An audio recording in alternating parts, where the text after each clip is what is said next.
And we're back. Sorry about that.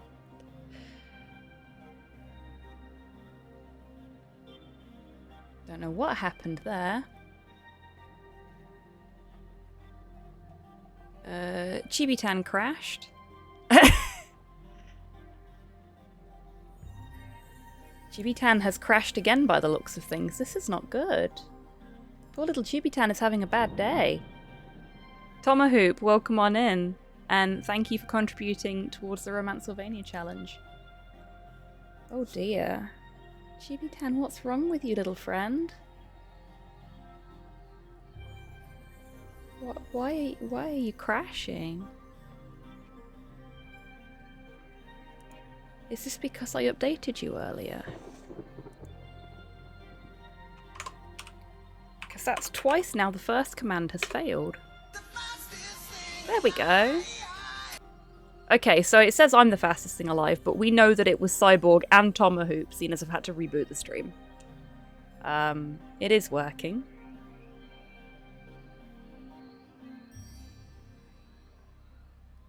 Very strange.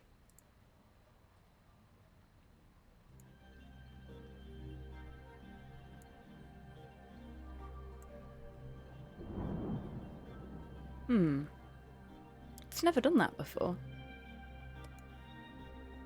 Yes, I hope you're well, Tomahoop.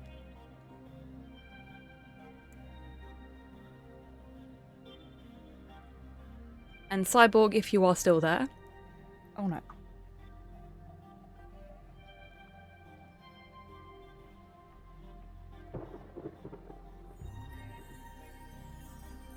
That was bad timing. Cyborg, if you're still there, I hope you're doing well as well. Oh dear. Neither of the firsts that have been redeemed count, Cyborg. Neither of them worked. Chibitan crashed both times. I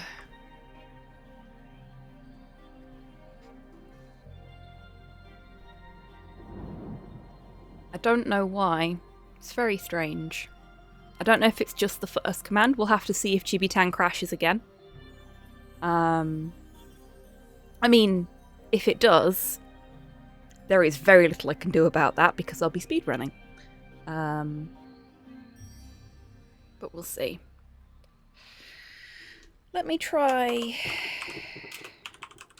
because... we didn't get this either. So does that... there we go.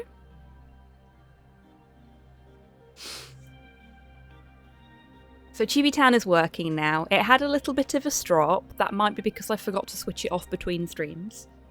Crashed a couple of times, and now it seems to be functional? Question mark.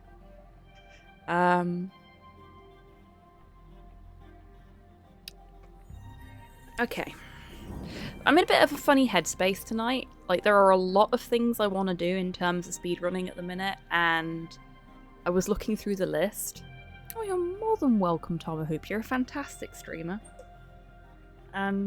We like to recognise the fantastic streamers in the community. Oh, there goes Chibitan again. The fuck? What's happened to you, little friend?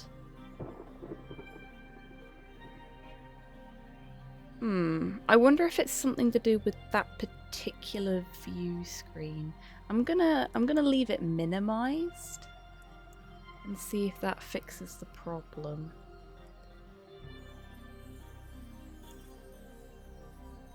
Hopefully it doesn't crash again. Oh, maybe it's my fault. Okay. I think it might be my fault. I think it's something that I added into it earlier.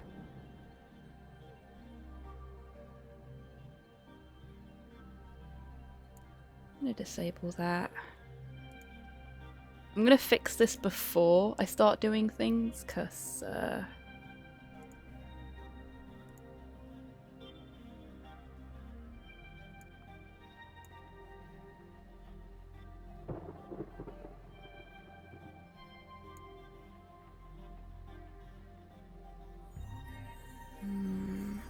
Otherwise, if it's me that's caused it by doing the update I've done, then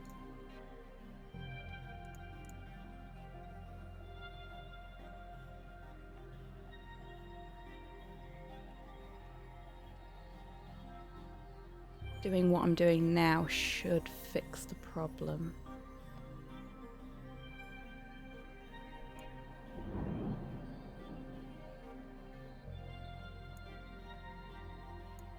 I hope.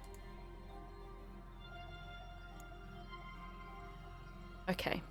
We'll see how it does now.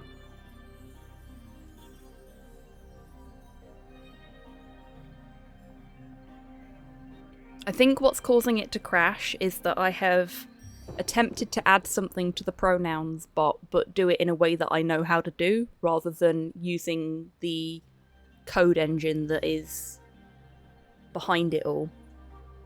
And I think that may be what's crashing it out. So I need to think of a better way of doing that. Should be easy enough to do. But I tried to do it in a rush earlier, which was a silly thing to do. Basically, I just wanted to make sure that when somebody claims first, normally what it does is it says, this person has been first X amount of times. And I wanted to make sure that it said has or have, depending on which pronoun was being used. Because that isn't currently part of the bot's functionality. I wanted to make it part of the bot's functionality for one single chat message. Because I'm that kind of person. It bothers me when it's not right. Anyway.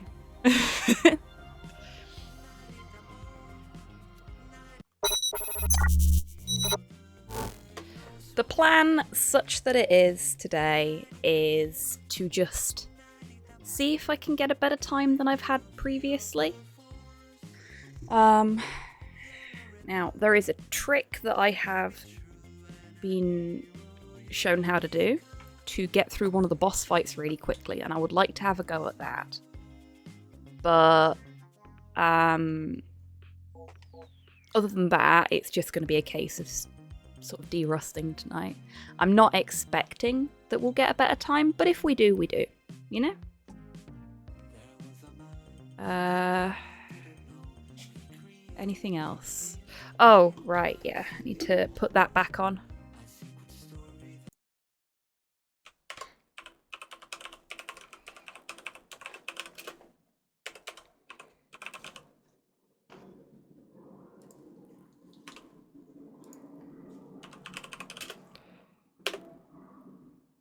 Why does it keep adding all of that space at the end? It shouldn't do that. It's better. So this game has a photosensitivity warning. Those that haven't seen it before won't know that. Those that have seen it before will know that this game is basically photosensitivity warning, the video game. I will do my best to point out, before they come on screen, any specific things that could be an issue, but they crop up quite a lot, so sometimes I might miss a couple, and I'm sorry about that. But there is just a blanket photosensitivity warning for the whole game. Always does those spaces for the first alert, not sure why though. It's really weird, especially as, there we go, look. Chibi-tan has sort of reset itself and now knows that it's supposed to be automatically shouting out the streamers in chat. Finally.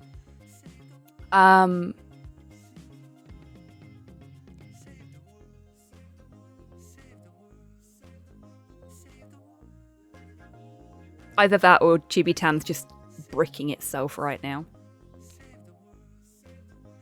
Because it's welcomed you twice, hasn't it? Yeah, it's having a silly half hour for some weird and wonderful fucking reason.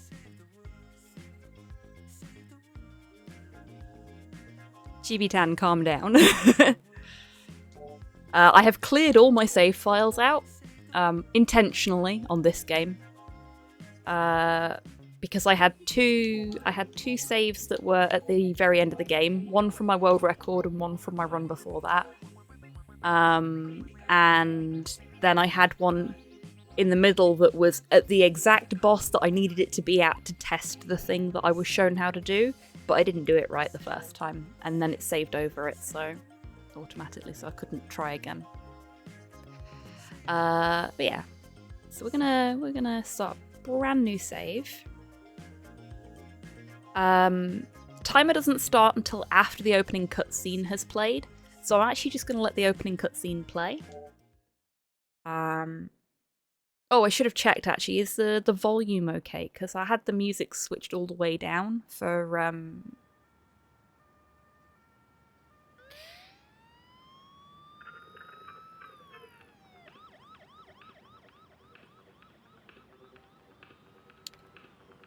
watching the dev speedrun of Koth. They get Crimson Dive. Ah, do they?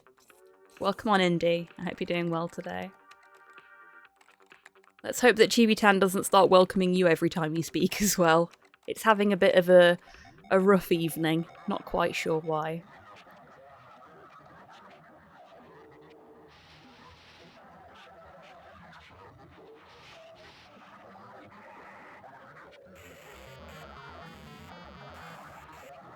So, whilst we're going through the cutscene, I'll give you a bit of a long and short of it. This fellow here is the creator. The creator has made a beautiful world inside a computer. Unfortunately, there is some evil code in his beautiful world, and it has caused him to forget everything. So they have activated the Narita Boy protocol, which, for anyone that's well versed in Tron, will seem a little familiar. Here we have our home. We really like this video game. I fight for the users, indeed. We really like this video game. We're spending a lot of time on it. Our mother isn't happy about it. She's told us to turn off that little machine and go to bed. Or she's going to give the computer back to our dad. She's really not happy about the fact that we're just spending all of our time on our computer. But we are clearly obsessed with this video game, with this computer. We've got everything for it. We've got the poster, we've got the figurines, we've got the bag.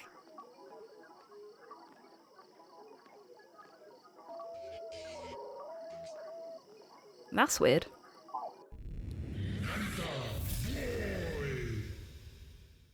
PC's booted itself up, and now we've got the same insignia on as the main character. Hey, Gibraltar, welcome on in. I'm doing well, thank you. How are you?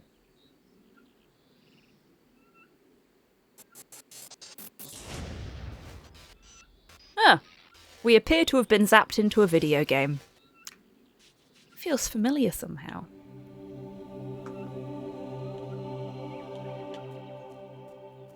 Well, that's going to slow us down. I hit the wrong button. So we're just going to skip through as much of the text as possible. I'm going to smack this button.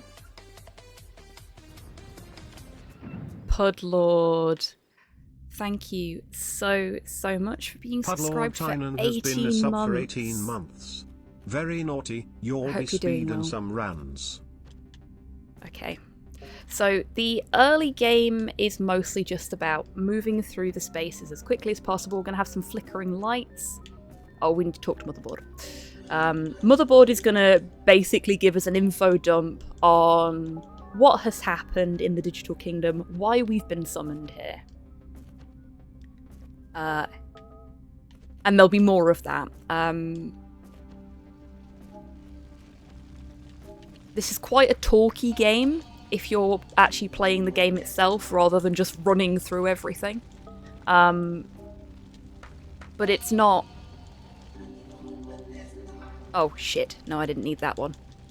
This is a corrupted memory. We need to restore the creator's memories. This one here we cannot restore at the moment because it's so badly damaged.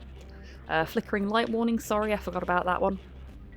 Flickering light is gone. Other flickering light warning. You see what I mean about just needing the photosensitivity warning up at all times? So that guy tells us that we can't fight those hands. So we just jump right over it and don't bother talking to him at all.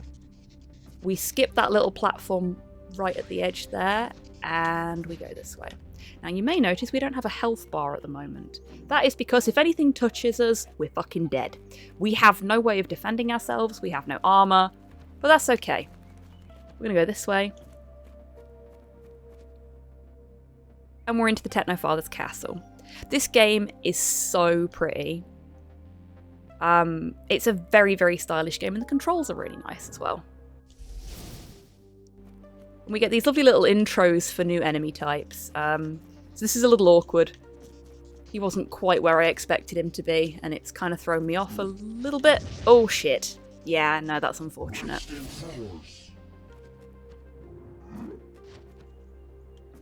Oh no!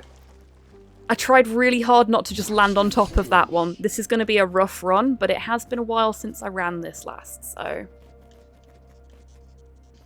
Been a few months now, I think. And I haven't picked it up in the intervening time. The last time I picked this up was on stream. There we go. Oh, that was embarrassing. That should be an easy bit as well. Oh well. That's fine. If I can get the time save I need on the boss fight that I've got the little trick for now. Do we even need to talk to that guy or can we just move on up?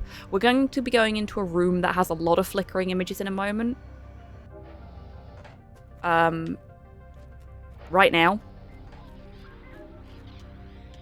We don't need to talk to this guy either. We're just going to bust on through. Go into my favourite lift in the entire game because it looks like it was painted by Gustav Klimt. Honestly, not great work. It's been both draining and frustrating. Also, I have a sick dog, so blah. Oh, I'm so sorry to hear that, Gibraltar. I hope the pupper feels better soon and that work starts being less shit for you as well. So again, we don't have any kind of protection or anything at the moment, so we have to be careful. Another flickering image warning.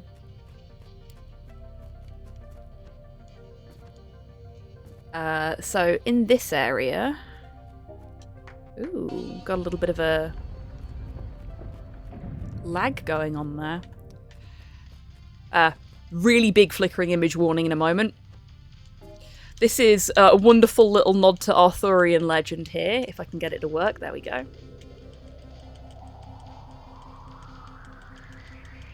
We are pulling the Techno Sword out of the Techno Stone. We get a little dance, which we can't skip. But what a room to get your primary weapon in. So with the primary weapon, we get a bunch of abilities. We get the home run, which is like a charged baseball swing. Very appropriate for a game that is so heavily steeped in Japanese culture. We also have shotgun, which is what I just used there. That's the home run. And we also have a laser beam ability, which I'm not going to use yet because it's kind of a waste to use it on these guys. There we go. Flickering image warning is gone for a little bit. We are now into the Tower of the Sacred Torii, where we can see every single Narita boy. Now, who these Narita boys actually are, and Narita girls, I suppose, is a very good question. Okay, so now we've got Ultra Beam, which just wipes out loads of enemies in one fell swoop, which is why I didn't want to waste it on just 2 zombies. Because you got to charge it up as well, so... I keep going to press buttons for abilities that we don't have yet. The only problem with playing a game like this, when you've played it a lot, is that you just want to use the abilities that you've not actually got yet. Oh, shit. But we have a health bar now, so getting smacked once isn't going to kill us, which is good. So we're going to grab this floppy disk, and now we have the dodge ability. Dodging is going to make moving a lot easier.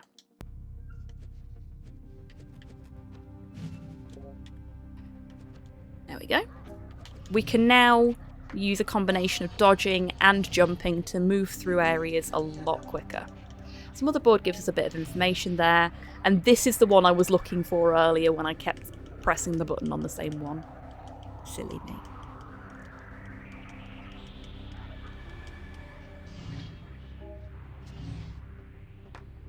So this is one of the creator's memories. There are 13 memories to restore throughout the entire game. One of them, you have to do a certain set of things to be able to actually restore it. This one right at the front here that looks like it's had a bomb dropped on it. We can't do anything with that until we found the backup key. And the backup key is stored in multiple parts throughout the game in certain hidden areas. We are just going to run through the creator's memories. We do not care about his life. We're speedrunners, we don't have time for chat. I mean, I have time for you folks, obviously, but we don't have time to be talking with the creator about his life and his woes, because he's not had a happy life, frankly. Oh, we didn't need to do that.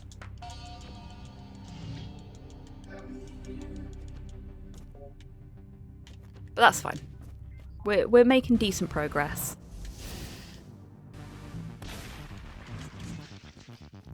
So dodge allows us to skip through things when they're attacking us to avoid taking damage. And also so we can hit things from behind. Very, very handy ability.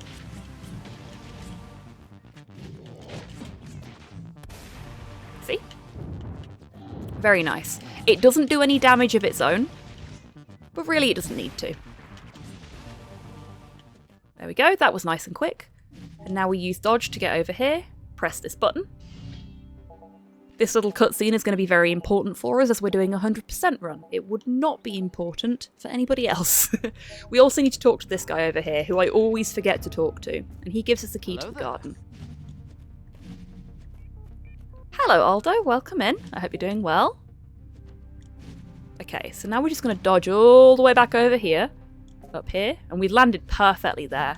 So one of the things we want to be doing in this speedrun is trying to make sure that we're landing at the right point indoors to trigger them so that we can move into the next space. Flickering image warning, and the flickering image is gone. There you go. Because they can be a little finicky, these doors. Ah, bads, my least favourite enemy early game. Why? Because they're a pain in the ass to hit. You get abilities later on that make it a lot easier to deal with them in like short order when you've got a lot of them coming for you. But early game, they can swarm you really quickly. Nice thing about this game, you can also kill enemies by ooh, there we go. Knocking them off of platforms.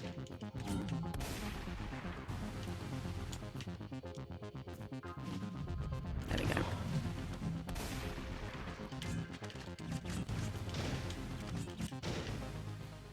I hate bats. I hate them so much. Okay, we're just going to dodge all the way over all of that nonsense instead of faffing about with it, and we're going to press the button here. Bads is a cute name. It is a very cute name. And they are a very cute enemy. I think no, I was going to say a lot of the enemies, but no, all of the enemies, flickering image warning, in this game are really nicely designed. They're all very distinctive, so you can tell what they are at a glance, and they all have nice, unique abilities, and some of the later enemies, some of the more interesting ones with the more unique abilities, also have really cool death animations. A lot of thought and a lot of love has gone into this game, and yes, it's not perfect, but, and I say this a lot on this channel, nothing is perfect. It becomes perfect when you accept it for what it is. Okay, so we're not going to bother waking this guy up. Oh no, we are, because we need to wake him up, actually. Because that opens the door for us. So we wake that guy up. He has a little think. He goes back to sleep. That door opens. We need that door open.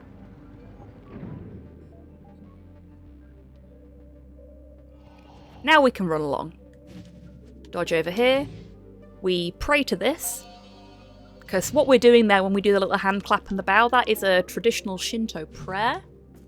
Again, a game steeped in a love of things like Tron, but also in Japanese culture, and especially in Buddhism and Shinto.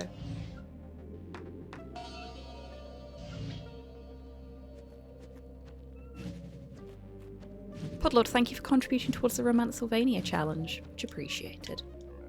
We'll go down here. Where is it? It's not that one. Where is it? Bugger. It's here. Silly me. Everybody, meet the Techno Bunny. DMAC, thank you very much for contributing towards the Romancylvania challenge. I forgot Romancylvania was a thing. Which is a surprise because you bought it for me. Thank you for that, by the way. Everyone is very looking forward to the potential for a stream of that. Okay, so we've got our first teleporter code. I have all my teleporter codes written down in a little notebook. These also help me make sure that I'm going the right way on my run because they tell me which order to go to things in. Gibraltar, thank you for contributing towards the Romancylvania challenge. We are absolutely smashing that out of the park, everybody. We've got 20-something days left on it, and we're already over 40% of the way there. So the Quantum Meditator is going to wax lyrical at us and then give us a techno key. We're not really going to pay much attention. It's very much in one ear and out the other with speedrunning Narita Boy. There's all this wonderful lore about the world and stuff, but nah, we're good. We're good. Gib key, bye-bye. Hi, Mom. Welcome in. I can't hydrate right now. I'm a little busy, but I will do as soon as I can, I promise. Okay. So that's the garden done. That was a lot quicker than last time because I got so badly turned around last time. I went to the wrong place and everything. Okay, so we've got the key. We need to go and see Baba now, I believe. But first, we've got to go over here. Curse, we can dodge now. And we're doing a 100% run. That door is now open. Why is that so important for a 100% run, I hear you ask?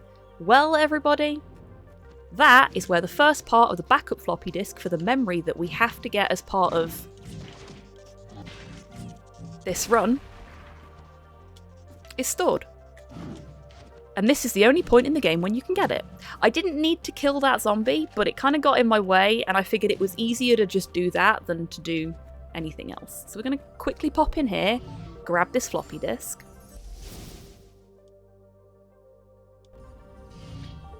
And then bugger off. Now, we should be able to go see Baba now. Yeah, we got the key for Baba. Baba is an ancient program who has been waiting for us for a long, long time. We're going to go over and talk to them. This is one of the only points in the entire game where we're forced to walk. We have to approach Baba carefully and with reverence because she's old. She says, "There's something weird in the back of my house. Can you have a look, please?" And we go, go on then. So we're going to throw ourselves into a portal. That's not ominous at all. And this, everybody, is where we meet our first boss. This is Lord VHS. Yes, he is an edgelord. And he likes to brag.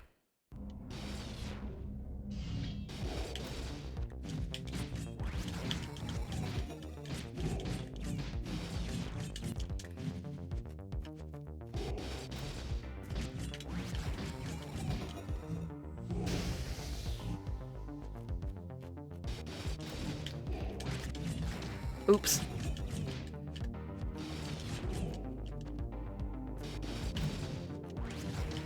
Oh, I didn't quite get through him there.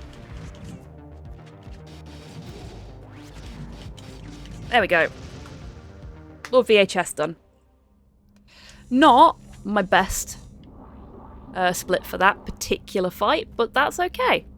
Again, it's been a while. That was still pretty good. Excelling is an old program that should be approached with reverence. Yes, and that's... But Baba is basically Excel. Okay, so we've got a new techno key, and now we can progress in the game. Really, it seems a little bit daft that so many programs have got so many keys just sort of locked away and there's no backups of any of them.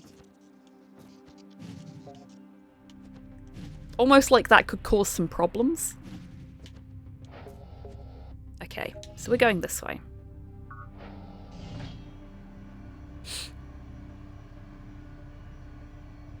As you can see, I'm quite badly injured. I only have 1 hit point left in me. We're going to have a quick chat with Motherboard. Want to review their credential management policy? I fucking do, yeah. Like, when did they last rotate these access keys, you know? Okay, so we put this key in here, and this opens this up for us. So now we're going to go this way. Another flickering image warning. Zoop. We've been beamed up, everybody. Where will we end up, I wonder? In the creators' tiers. Such a cheerful place. Also, props to Narita boy. He just threw up from travel sickness and then immediately starts dancing. What a hero. Okay, so we're going to go straight over here and ring this bell. We can't access any of the doors in here at the moment. They're all locked. But what we can do is summon a friend. There's another bunny there. And a stag. I really like the animal designs in this game. They're really, really pretty. I think everything in this game is really pretty, to be fair. We're going to have a chat with the stag master. Also, best username ever, stag_master. Hey, Jumpsuit, welcome in. How are you doing, everybody? Please do give a follow to the any % world record holder for Narita boy, Full Metal Jumpsuit, whose run I was watching before the stream, just so that I could get an idea for how to do the little trick with one of the bosses later. I hope you're doing well today, Jumpsuit. Okay, so we can now heal again. We can now heal. Which is good, because I am not doing so great. But we have to build up that heal power. It's a lot like things like Hollow Knight, where you actually have to, you know, kill a few things first. The jumpers there, they're actually quite weak, so they're really, really good for using a shotgun blast on. Because that just takes them out instantly. There we go. Oh shit. And now I don't have any shotgun blasts left. And there's bads everywhere. Oh god. There we go. Ooh, this is stressful, folks.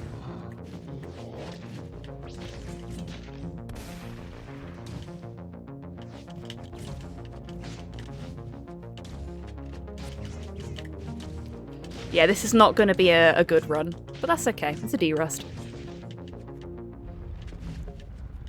And I'm only as injured as I was before. I haven't died to an enemy in the game yet.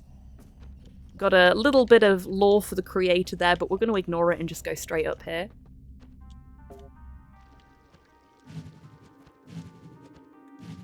Gonna go over this way. I'm going to die soon. And thank you for the wish of luck, Jumpsuit. Daddy Bomb! We hate Daddy Bomb. Why? Because he's fucking horrifying. And his abilities are terrifying. You want to try and keep Daddy Bomb close, but not get caught by his punch like that. Hey, Garlips, welcome on in. I hope you're doing well, and thank you for the wish of luck. Everyone, Garlips is someone who has played Narita Boy recently because I wouldn't shut the fuck up about it. So, give him your pity and your follows. There we go. The reason we try and keep Daddy Bomb close to us is because if we don't, he starts spitting babies at us. You heard me. Babies.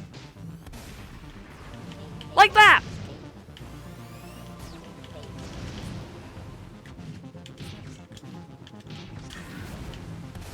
Oh, bugger, he moved. Yeah, this is not going well. That's okay.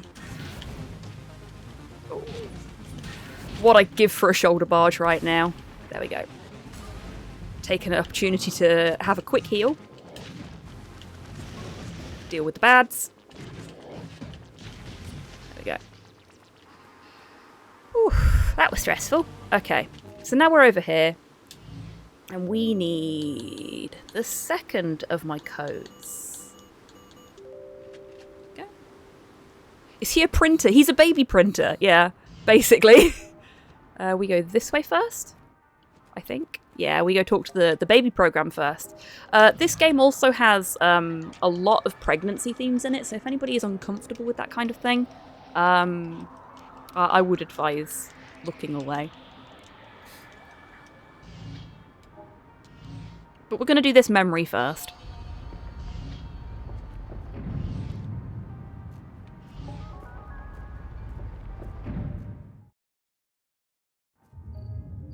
How are we doing on time? 22 minutes. I'm normally at glaucoma by about 28. Okay.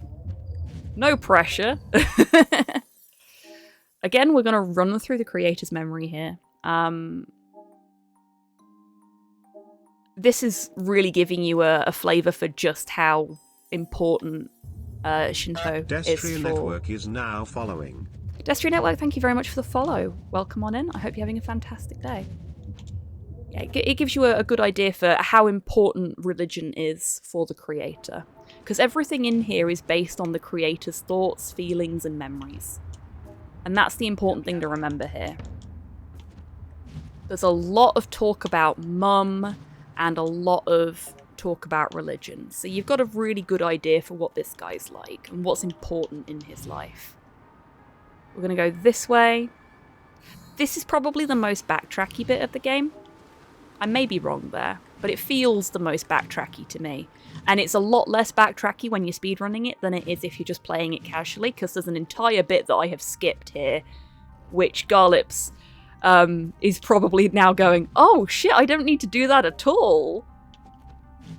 So expecting a level to explain that fabulous mustache. Hey, you can't deny fashion. Ah, Lord Beam.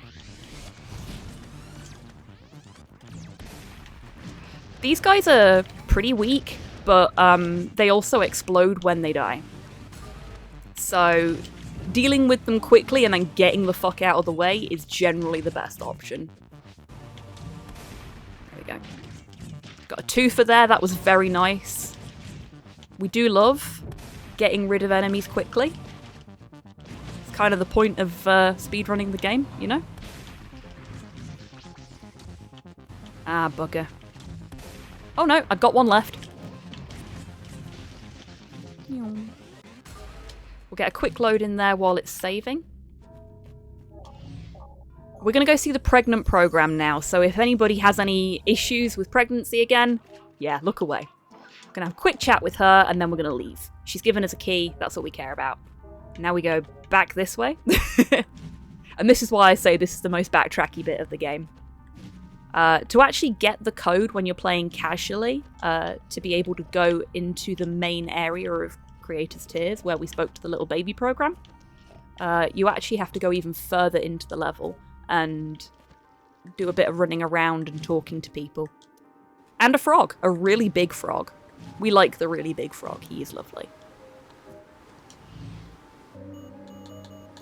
So another nice thing about the way they've done this game is that once you've inputted a correct code into a teleporter, it leaves it at the bottom of the screen for you so that you can just use that. Et tu, pregante. Indeed. How get my program pregante? Indeed. Okay, we're gonna go this way. And I always, always, always drop into the water. Yes, I didn't drop into the water for a change. We're not going to give the Impaler time to think about anything. He's dead now. This guy, we're going to try and knock him off the edge. Close enough.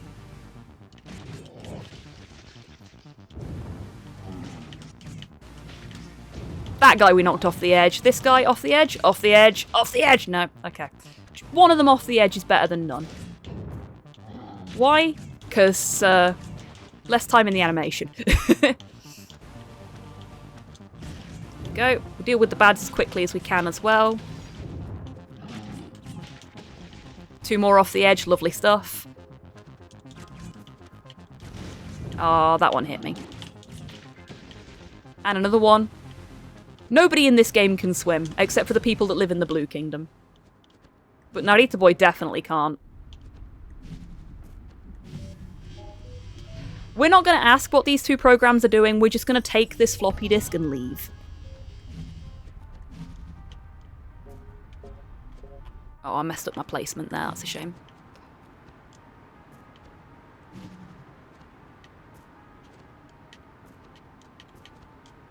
Very carefully go back up the platform so that I don't fall in the water.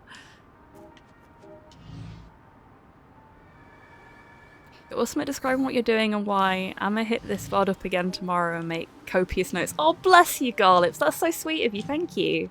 I try. I think explaining stuff does hinder my times, but I'd rather explain what I'm doing than leave people in the dark. So I'm happy to never be able to progress as a speedrunner if it means other people can learn from what I'm doing. Okay, so we're just gonna dodge all the way over here and put this key in here. I feel like I've done this fairly quickly, even though my best time is way better than this. Like, I'm quite happy with this as a D-Rust run. Okay, so that fellow there, who can alter our genetic code, basically, tells us that he's also got a problem in his house, like the last person did. Torpor, thank you for contributing towards the Romance Sylvania challenge. I have not found a quick way of dealing with this damn boss. But basically, he's gonna go very accurate on our asses, and we just need to smack him as much as possible and hope for the best. But when he's in his, like, big blobby bag form, he is completely invulnerable. And he drops these bugs when he tries to ground pounders, which is super annoying. Now, if you time that right, I have managed to do this before, but I haven't managed to do it consistently. You can actually stop him from going into his Gribbly mode. Like, you can basically interrupt the animation, but I'm not very good at timing it. If I can get through this fight without dying, I'll be happy.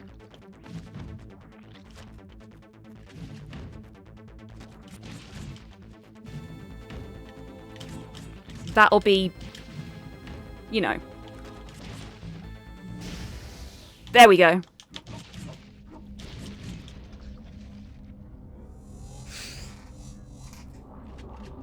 Okay, that wasn't bad. That wasn't bad. I'm okay with that. Someone slay Blobby. Okay, so the Master Code Shifter is happy that we've cleaned out the riffraff from his back garden. So he's given us a key, which has given us a new ability. So we're going to go and have a chat with the Stag Master again now. And now we're a stag! So we're going to have a little wander as a stag. Now this is probably the only point in the run where I can sort of take a drink, because I don't need my other hand. So thank you for the hydrate from earlier, Mum.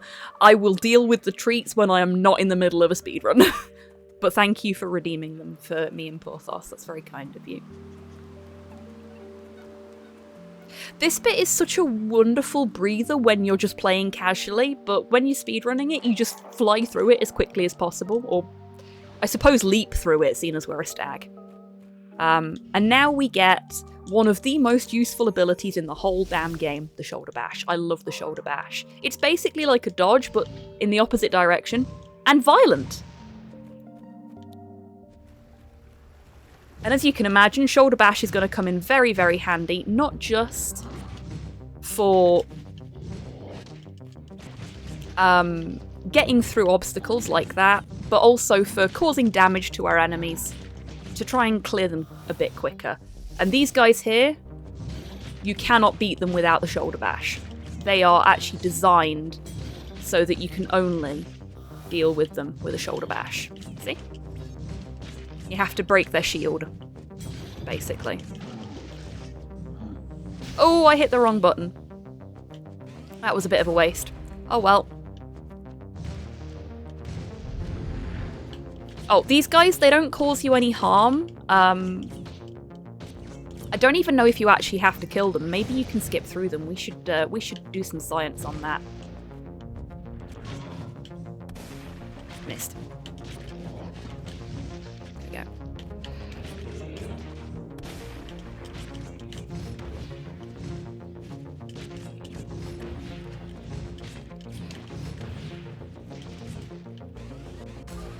Get some healing going because I'm a little on the rough side here. Jumpers in this corridor really bug me. Excuse me, I shoulder barged you. There we go.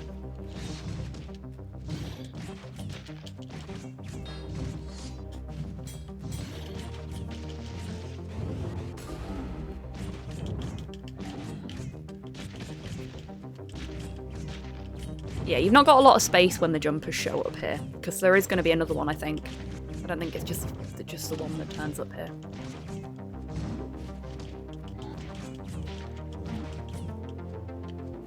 Ooh. Oh no, it's just the one. Okay.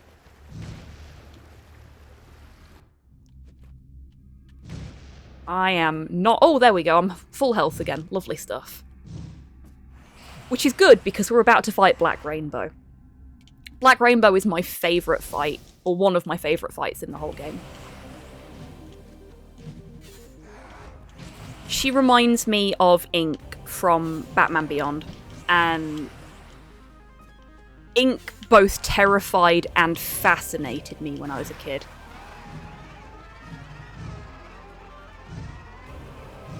You don't want to get caught in her screen beam there. That will hurt.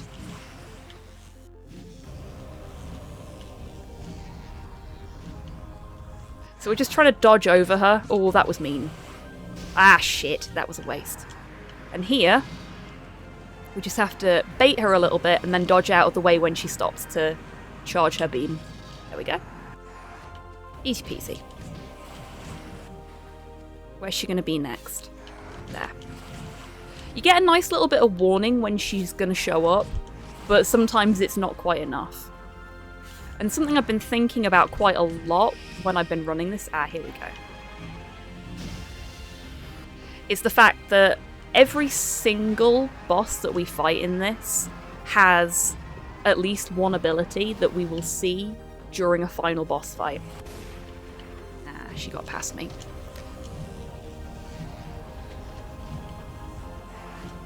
So the game does a really good job of sort of prepping you for what you're going to be fighting later in the game. Which is nice. We like it when that happens. Oh, she nearly got me. Okay, I've had quite enough of you doing that to me. Oh, missed. There we go. So there's two ways to deal with the mouth thing. You can either laser beam her, which does a good bit of damage, or if you don't have enough for your laser beam, you can shoulder barge her. I don't have enough for laser beam, so we'll shoulder barge, and she's dead. Okay, so that's some very silly mistakes early on in the run. I love science. Yes, let's do science. Yes. Some very silly mistakes early on in the run that have definitely not helped my time at all. But that's okay. But we've got through the first 3 boss fights without dying, which is good. I think all I've died to so far is just basic enemies, which is kind of embarrassing, but these things happen.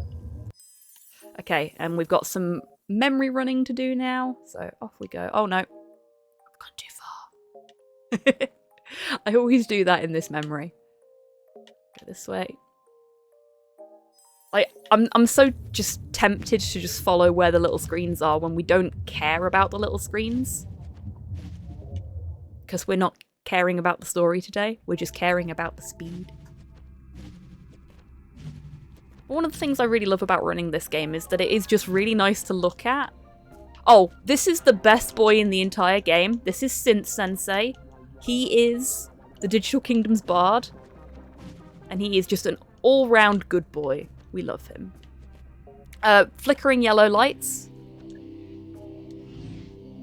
And we're off to the first of the 3 Digital Kingdoms. So there are 3 houses to the Digital Kingdom. There is the Yellow Kingdom, which is, the Yellow House, which is very arid, very dry, very desert-like. And this represents, if I remember correctly, the creator's sort of creative mindset. Each of the houses represents a specific sort of facet of the creator's identity, his personality, the things that make him who he is. Where's me yellow? There. So,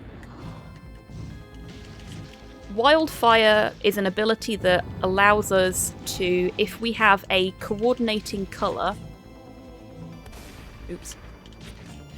with the enemy that we're fighting, deal additional damage. Using Taio Beam there seems like a smart plan because that gets rid of that bloomin' skelly with the shield, rather than just using it immediately when we're told to. But you see how quickly we cut through these guys because we've got the same wildfire colour as them. So it's really, really useful. And when you get through later and start having additional wildfire colours, switching between them quickly in a fight can really make or break a run. Good night, there we go.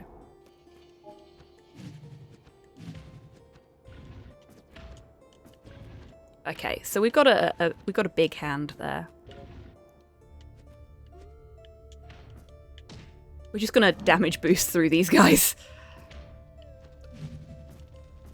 And not fall into the flaming spikes. Because we need to be over here. For one of the other most useful abilities in the entire game, the uppercut. Now bads are going to be really easy to deal with because we can jump up in the air and smack them all with a single cut. It's also really useful for platforming. And a little trick I've learned the fun way. Oops. Didn't mean to use my laser beam there, but that's fine. Skellies cannot block from below.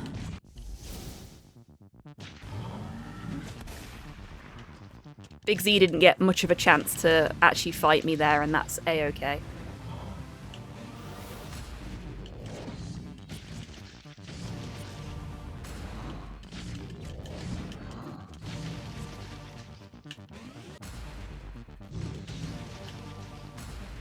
There we go. Lovely stuff.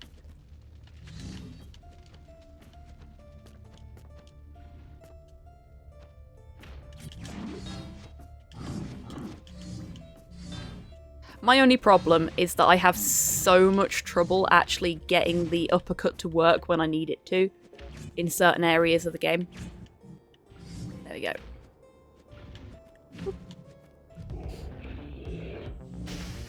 Nope. Denied.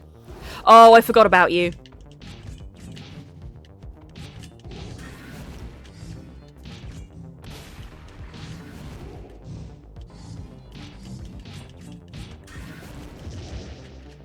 Okay, so he managed to kill me from behind him then. That's a shame. Didn't think that would happen. So if I dodged behind him, he wouldn't be able to get the hit in. Okay, that's that out of the way.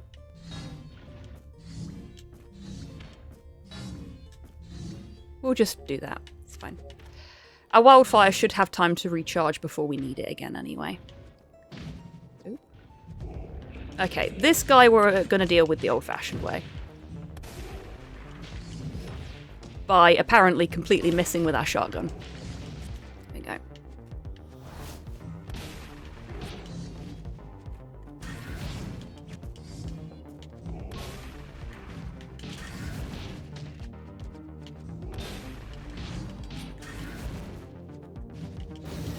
There we go. Not very tidy, but it'll do.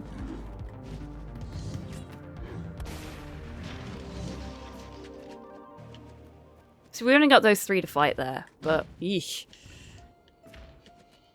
Those 3 were enough. Up we go. We're just going to dodge all the way over here.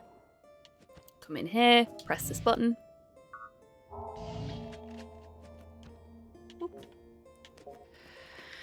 That door is still locked, but this door is now open. Come on, Narita boy. There we go. Good lad. We don't really need to fight this guy, but I prefer to have him out of the way because this can get tricky with him in the way. We press this button.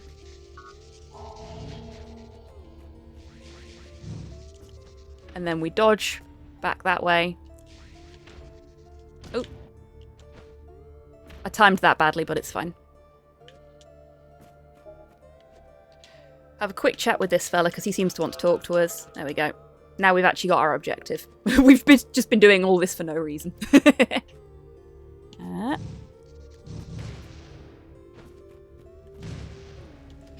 So the trick there is to try and slide through as quickly as possible whilst also avoiding the grabby hand at the bottom.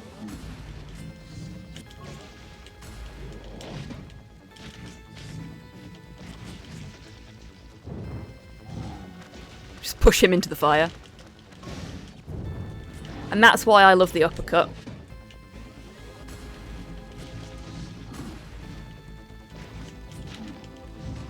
Into the fire. I could really do with an opportunity to heal, so I'm going to take it in a second. Hey Ash, welcome in, I hope you're doing well. Ah, the Red Sister. Lovely stuff. The Red Sister has a fantastic death animation, but is a pain in the arse. Because she do that. She's got a really long range on her. And she teleports.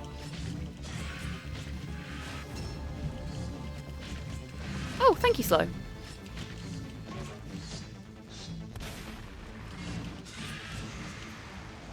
See? Awesome death animation. Okay. Up here. And now we go down here. We have a quick chat with this guy. We don't talk to the king because the king will just make us sad. Oh, not the king, sorry. The stable master. And then we go up here.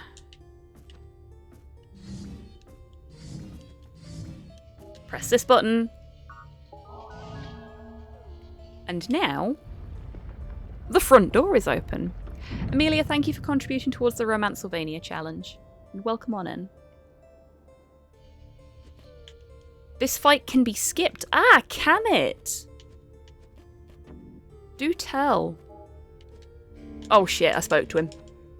I was like, ooh, doorway. Silly me. After just saying I didn't need to talk to him, I ended up talking to him anyway.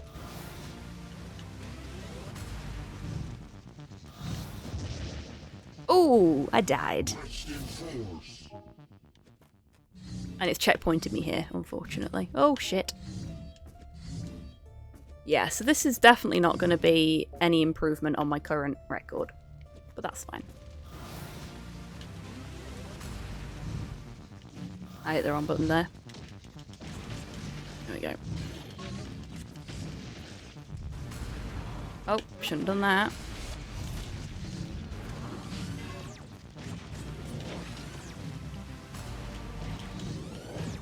Oh fuck, I fell in the fire. I slid into the fire then.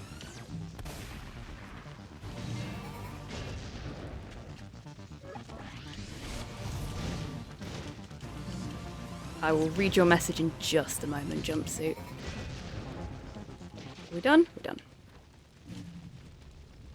Found out that if you go up to the platform where the first is, you can uppercut and dash past the trigger for the fight. Oh, neat. Thank you for that.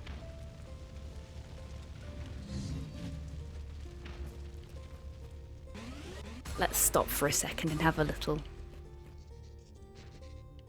heal. So the orange bits in the wall, you actually slide down those, so you have to try and climb up them fairly quickly. Robo puppy. I'm genuinely not too fussed about the run being dead at this point, so...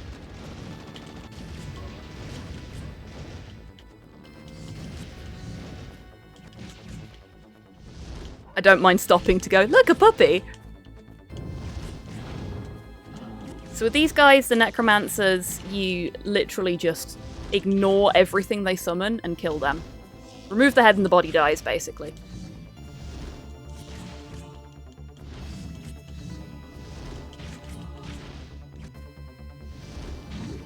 Which is funny considering he summons zombies. There we go. Ta-da!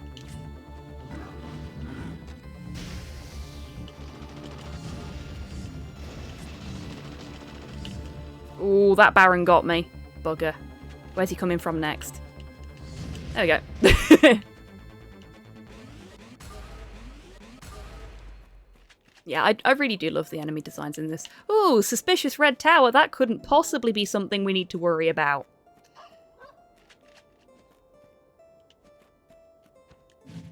Oh, don't need to fight him.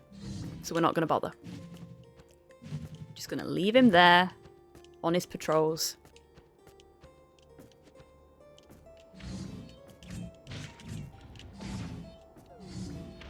We're going to go over here. Whoa. I didn't quite jump far enough. Oh, there we go.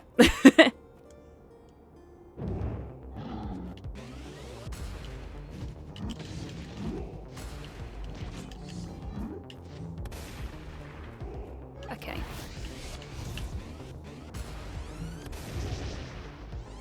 Oh! There was an enemy behind the enemy. Never seen that happen before.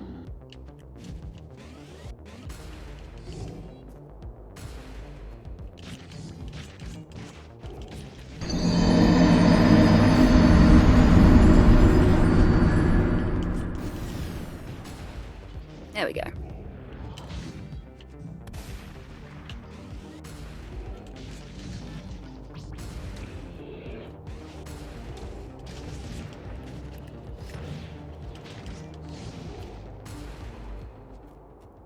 Okay.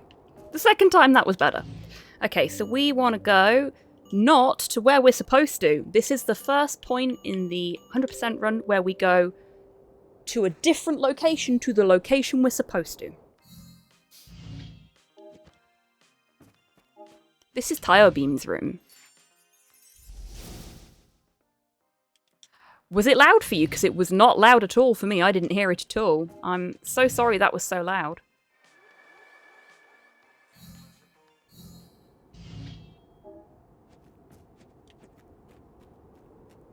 It looks like the death counter didn't work properly. Oh, actually, no, we need to go back this way for something else. So that was one of the floppy disks for the 100%. Now we need to go to Oasis, not the band.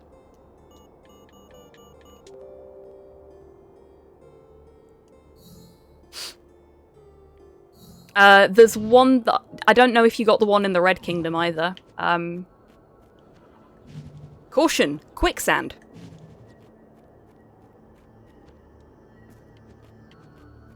And here in Oasis, we talk to this person. They give us a key, and we leave.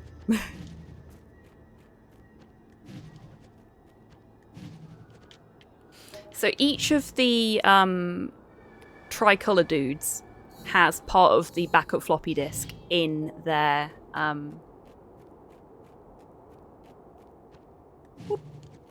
we go.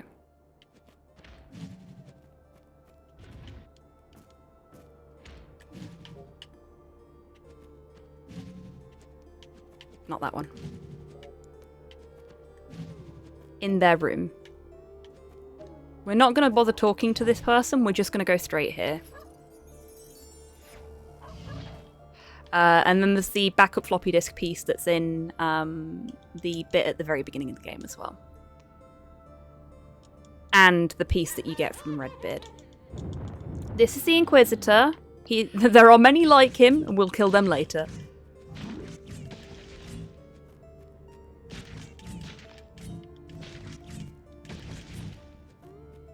Just gotta wait for him to... There we go. Actually properly proc.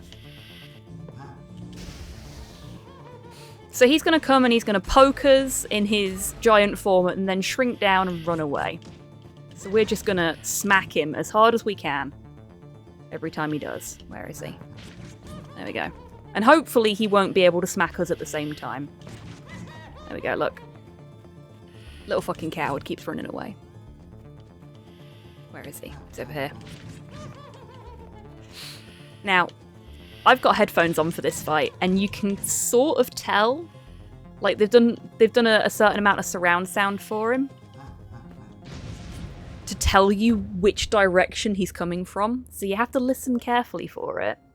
But yeah, it is doable. Nope, wrong way. Wrong way. We want to go this way, and then this one.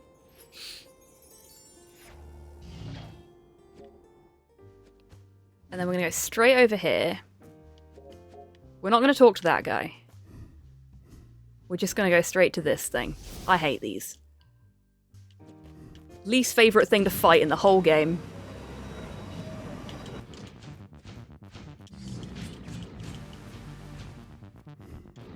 These kill me more than any other enemy. And I killed it! I killed it before it killed me! Yes! Finally! Okay. Eat coders are just a pain in the ass. And the first time you encounter them as well. Oh, let's have a quick chat with him, because it might be useful later. There we go. Oop. Oh no. That was me failing to do the uppercut jump. And as a result, nearly falling all the way to the bottom. Good stuff. Okay. I'm gonna dash all the way over here. Open the King's Castle up. Yay, it's dead. Yeah, Garlips had as much of a hard time with those bastards as I did on my first run through. They're not fun. So we actually have to wake the king up twice to get what we need out of him, because he's busy doing very important kingly sleeping, as most monarchs do, I believe. Just lazing about in his palace whilst everybody beneath him is being murdered. There you go. Whoop. Oh, he got me. That's a pity. So we've just been given a key for this place. This is basically a temple. I'm gonna pop in here.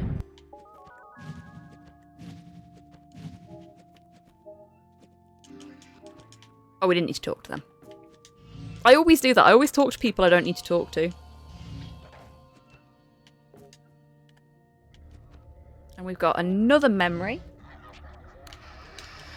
Porthos! Stop chewing your paw! Stop it! Oh. Porthos! Stop it! Oh my god, dog! Stop it, it will fall off! Please tell me it worked that time. Fuck! I'm blaming you for this. There we go. Sorry, he's chewing his paw so bad that there's actually like a puddle of spit around his paw on his bed. Dogs. They do not care about speedruns.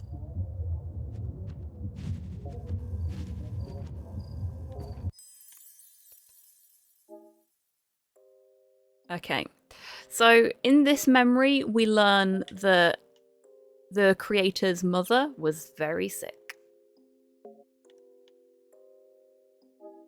Porthos! Stop it! We're trying to have a moment here! Oh my god! So sick, in fact, that unfortunately she passed away. That's going to have had a profound effect on the creator as a kid. Also like to make it illegal to be Piers Morgan. I think that is reasonable, Ash.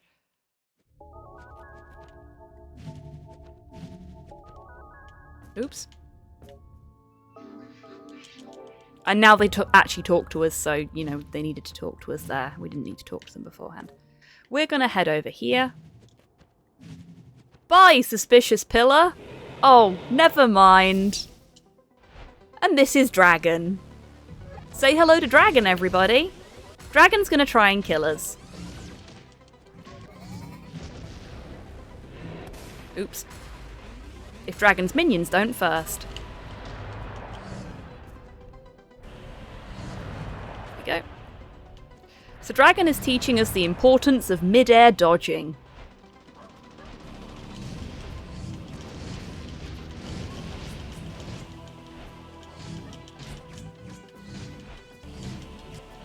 And of using our uppercut, our shiny new uppercut. Look, Dragon, we got this for Christmas. I'm gonna take a moment to heal, because I am not a well person right now. Oops. I keep pressing the wrong trigger. There we go. Oh, shit.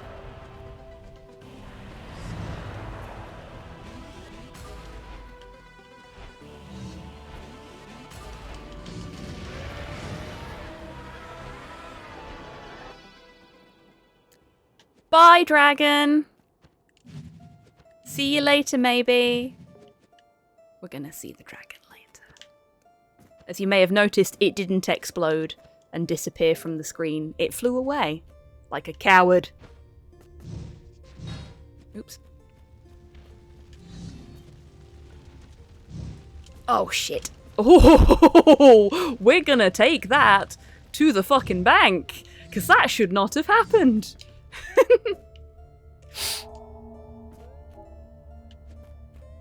We need to go this way. We don't need to talk to the stable master, ever.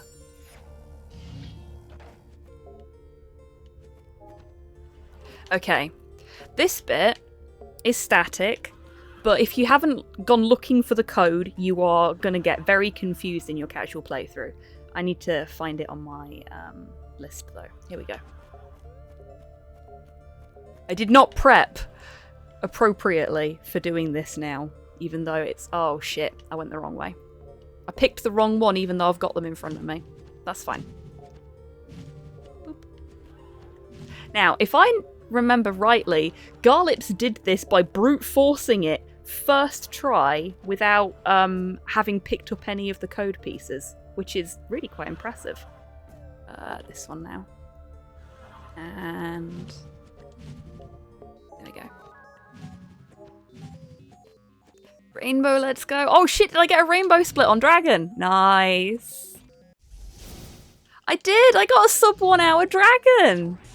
Amazing! We love that.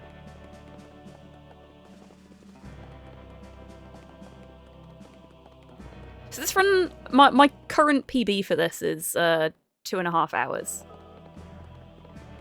What I would like to do is get the 100% down to 2 hours, if I can. This is definitely not going to be 2 hours.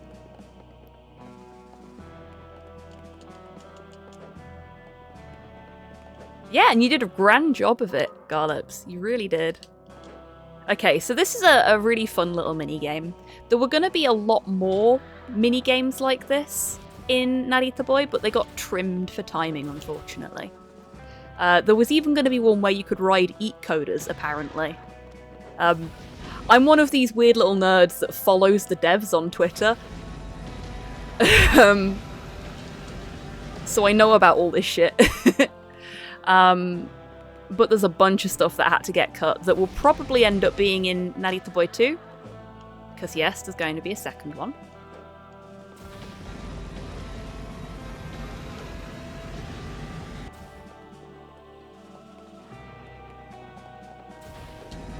Oops.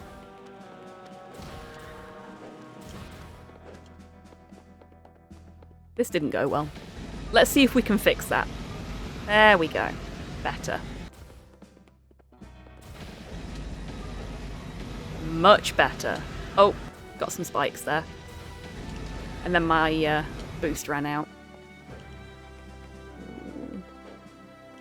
Ooh. Ooh.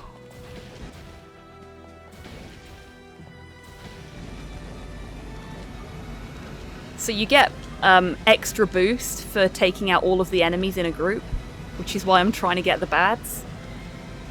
Because that will just keep us going and going and going until we run out. But that was pretty good. That's the thing we'll meet later. I had a surprising amount of trouble with this part. I have played this part so many times, Tomahoop. Honestly, I was terrible at it on my first playthrough. Much, much more confident with it now. Much more confident with it now.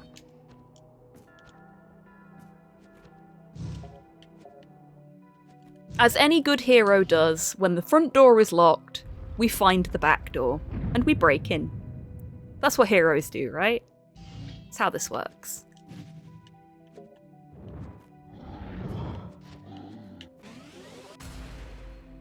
I have learned, unfortunately, that we have to fight these guys. We can't just skip past them, because you cannot interact with your servo horse again until these three are dead. But now we can. We don't want to get the horsey hurt, you see. That's what it is. I do love the servo horse. I have a delightful Narita boy figure on my desk that was made for me by Modhale. It's a member of our community. And which I painted myself when I was having a very bad day. It was very nice to paint. But I would love a little servo horse as well. Like, just figures for everything in this game, please. They are so cool. I also want some Signalis figures, but that doesn't seem to be a thing that's ever likely to happen, unfortunately. Like, I know the Narita Boy one was basically like a fan-made thing, but it's a little bit more difficult to model the stuff from Signalis in a 3D modelling application by the looks of things. Which is a shame.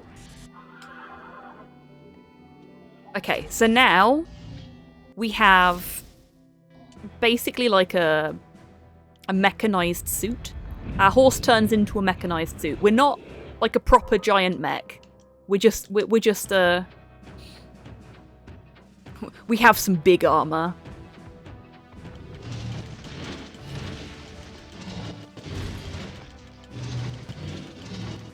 A friend of mine recently played Signalis for the first time. It's a really good game. It's wonderful. If you like things like Silent Hill, you love Signalis. It's such a fantastic game and really beautiful aesthetic.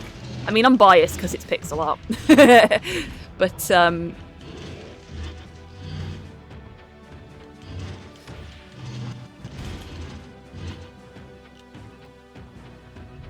we now have horsepower. Yes, we do.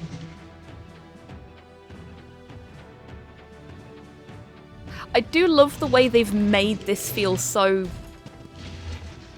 daft as this is going to sound, heavy.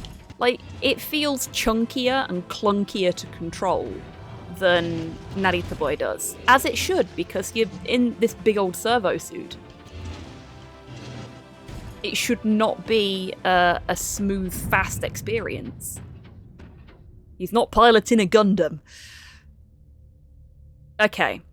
So this is the boss fight where I need to try a specific trick. Oop. Not like that.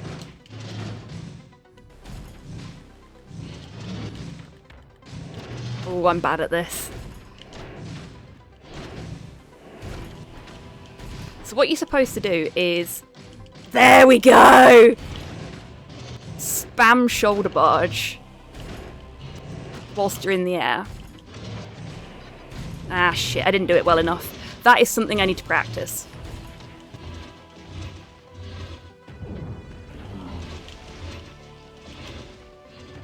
But his heart is already well on the way to pumping, so maybe next time. Yeah, it wasn't great. It was alright for a first try.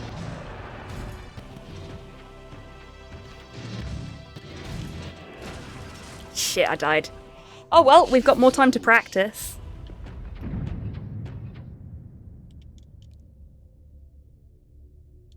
In case you hadn't guessed, this is Dragon from earlier. He's now a bot too.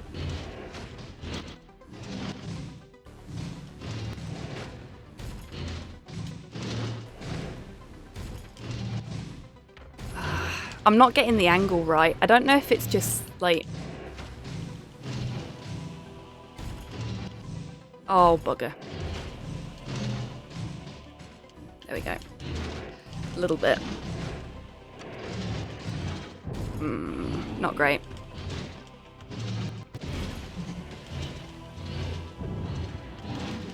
This is going to take me a lot of practicing, unfortunately. And it's a shame I can't just, like, have a save that is at this fight so that I can practice just this fight. It don't work like that. I'm just going to have to keep going straight back to this fight.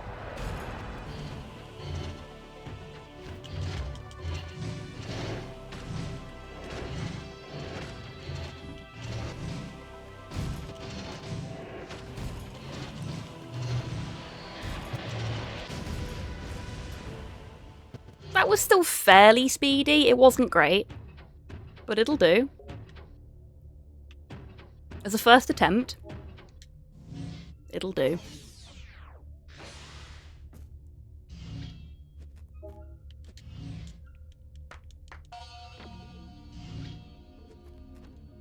I'm wondering, do I need to... Oh, shit. There we go. Take a small hop, then go into the shoulder bash. Yeah, I was wondering if that was the problem, because I was uppercutting, trying to get that extra damage in. I may as well just do the small hop instead, because that way I'm actually more likely to get the glitch that gets us through that fight quicker. So we don't know what causes it, but there's something about that specific fight where when you're in servobot form, when you shoulder barge into the dragon bot and you keep spamming the shoulder barge button, it just deals a massive amount of damage for no apparent reason. It treats every single one as like an individual attack rather than what it does normally in those situations. Okay, so now we're a little bit further into the creator's life. He's a little bit older, but he's oh yeah, this is the one where we just leave, isn't it? Bugger. Yeah. So the creator is coping with what has happened in his life in the only way he knows how to, and his father isn't coping at all, and his father ends up leaving, which kind of sucks. Like I said, the creator has a really miserable life. This is not a happy life. It's not a happy life. Oh, flickering images. That is the yellow house done. We've got 2 houses left to do, and then the capital. So next it's the blue house. We leave the red house till last because that's where him comes from. No worries at all, Garlips. You take care. You are most welcome. I'm glad you've enjoyed your time here. I hope you have a wonderful rest of your evening. And I'm sure I will see you again soon on your own stream.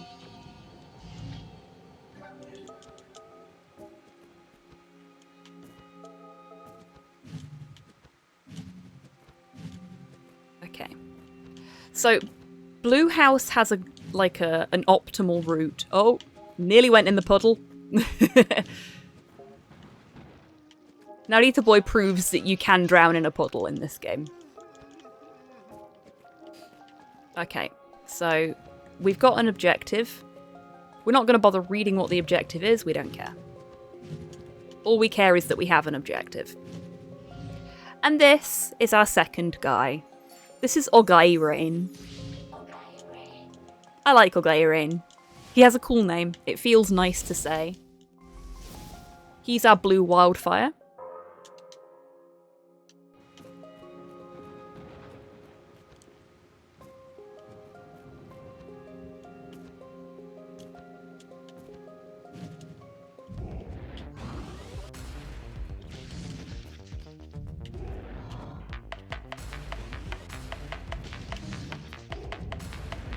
Haley!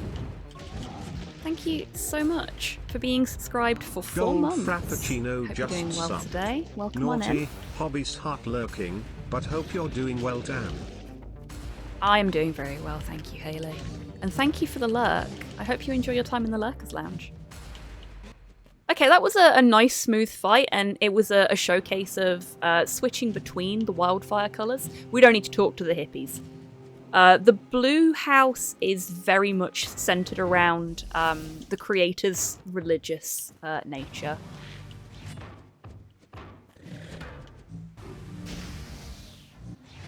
Ooh. And that is very much shown through the very religious programs.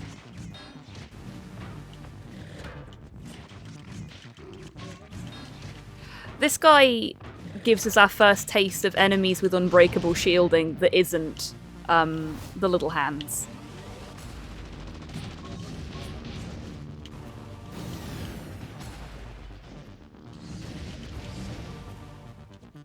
Maggots you don't really need wildfire for, because they die so easily anyway. You don't really need to faff about setting yourself into a specific wildfire mode to beat them. Any idea what a guy is supposed to mean? That is a very good question. I'll have to look into it. My Japanese is very conversational at best. I would like to improve it, but I've just not had the time.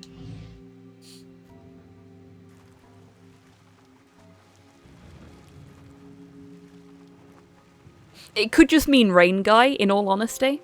So this gives us a little tour of the Blue Kingdom, and there's not really much I can do here, so I'm going to take the opportunity to have a little bit of hydration. You folks watching should all do the same if you need to as well. Have a little drink, have a little snack, maybe have a little stretch whilst I speed us through the text here. Oh, that's better. Doing a lot of talking during the run, so I get thirsty really easily and really quickly. Especially with a run of this length, it can be quite difficult, but... Because like the DuckTales one, I have one break, but it's 45 minutes for a whole run. This is basically twice that.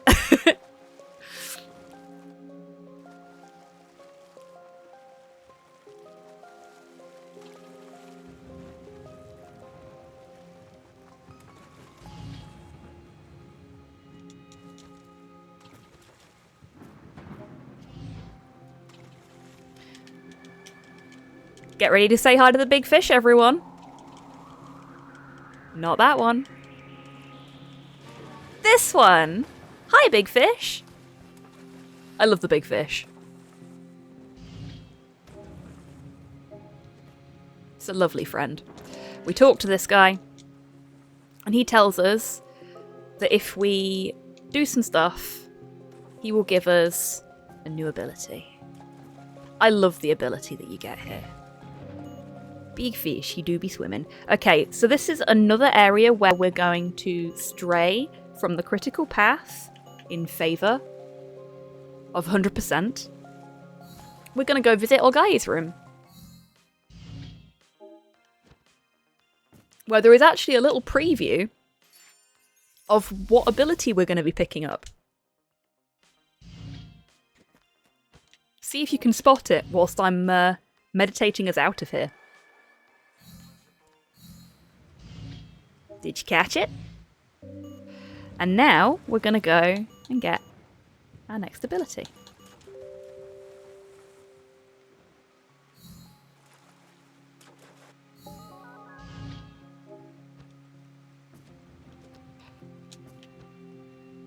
Whoa.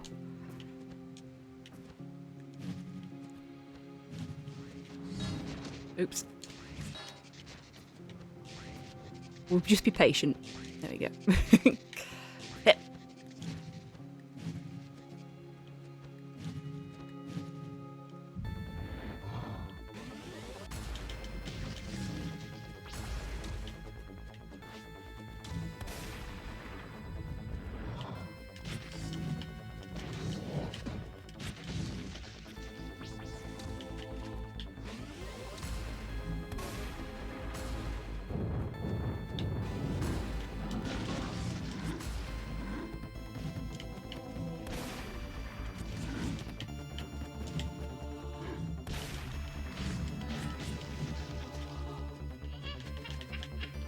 I love the witch's design. It's such a wonderful design. She's a pain in the ass to fight, though.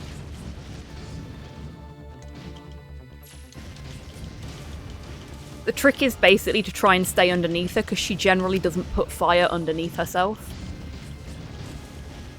So just dash over to her and smack her, and then she dies.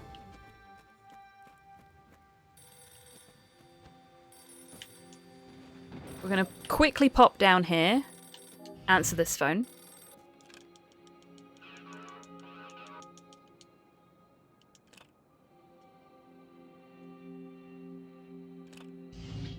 Okay then. And that gives us another objective, but we leave that for now because that is another thing for 100%. We don't need it right now. Well, it's also for main game, but we want to go this way first. We need something from over here first.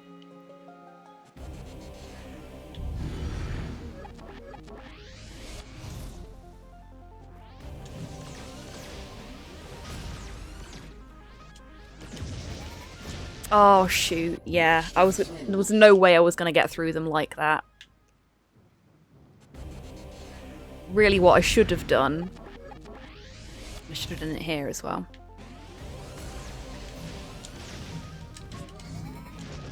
There we go.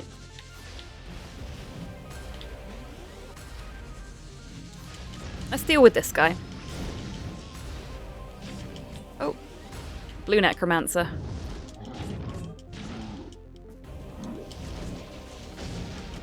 Go. Is that everybody? Nope.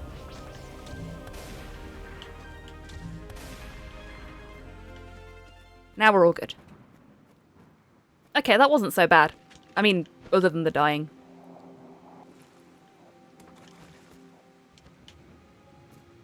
Okay.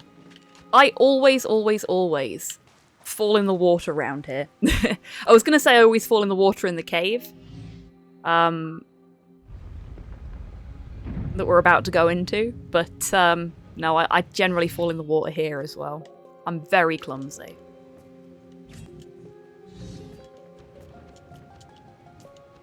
Go back this way, now that we've pressed that button.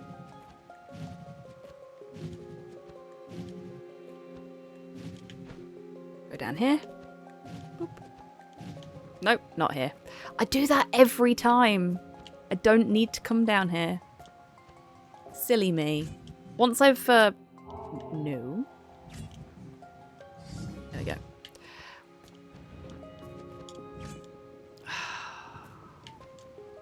This is just shameful on my part.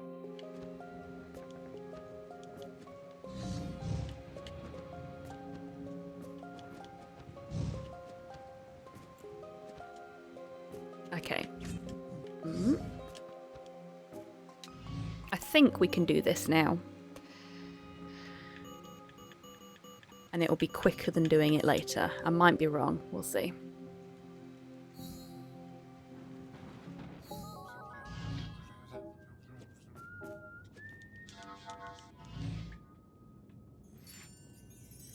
Oh no, that worked out nicely actually. We don't have the key for this though. Shit. Okay, we are going to have to come back here. There's a reason I put it in that order in my notes. I was hoping we could do it a little quicker by doing this first. Whoop, but we can't. So we're going to go that way. That was a really nice throwing myself into the next area there. Pleasing. Try and avoid the hands there and also not fall in the puddle. And this is the bit where I tend to fall in the water. Shit. Got eat-coded straight away. This is why I don't like them. There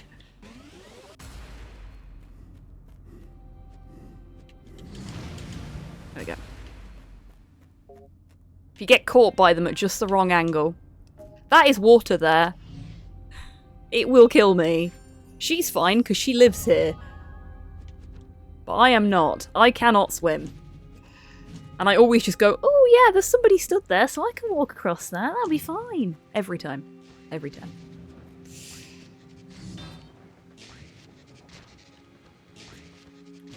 Back this way. See, if we were doing any percent, we wouldn't need to come back here. because we've already got what we need from this from a plot progression perspective. But, from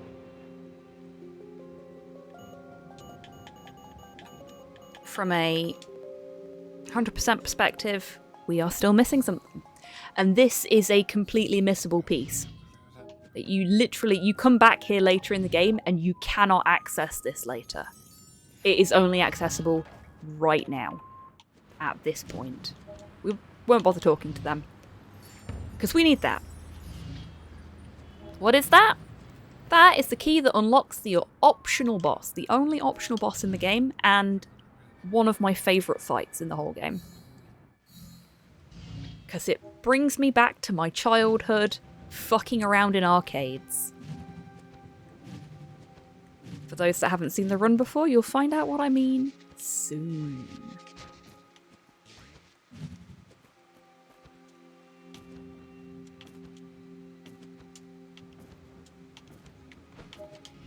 There we go. Right. We now have everything we need to get a new ability.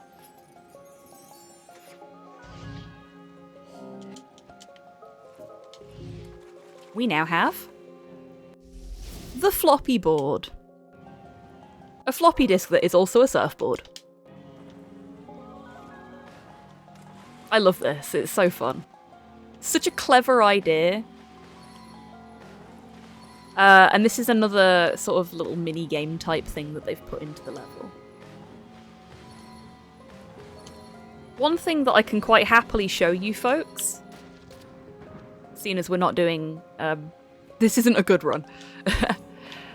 Yeah, if you don't get yourself off of the floppy board in good time, he face plants into the ground. Those two enemies, you don't need to fight them, so we don't. But this memory here, we need. So we're going to hammer X, get ourselves on through to the memories.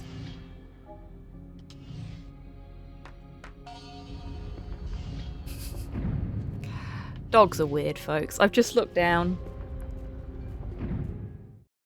Dead run, every speedrunner ever when anything happens. Yeah, I mean, to be fair, it's almost like I heard a world record holder say that 3 times the other day. DMAC. Oh yeah, for anybody that doesn't already know. Our boy, David Vania, is currently the world record holder for Chronicles of Two Heroes, Amaterasu's Wrath. And on both of the runs he did on stream the other day, he said, oh, it's a dead run. This is not going to beat my PB. And both of them were new world records. Both of them.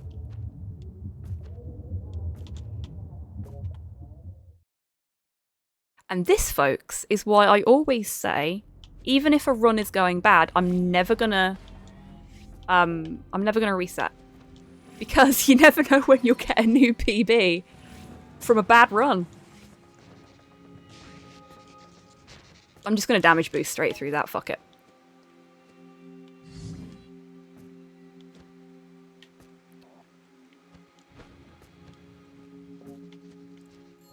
So again, this is a situation where nobody can get into the building, so we're just going to use the back door.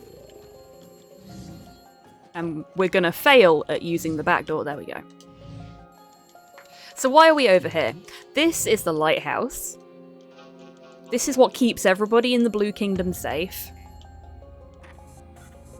And the light has been switched off for days because the lighthouse keeper was having a nap. Why is his phone ringing? Because his brother has been trying to make sure he's okay.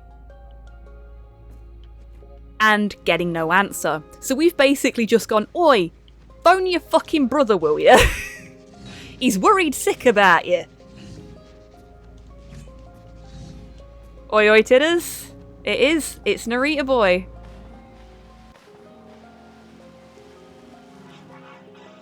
No, we don't want to talk to you. Shoo. Fuck.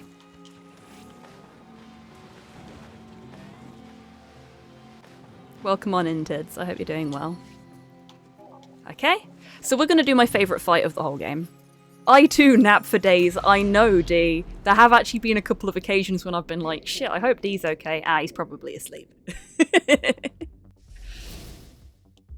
This is Redbeard. The only optional fight in the entire game. Well, the only optional boss fight in the entire game. And we are not going to fight Redbeard.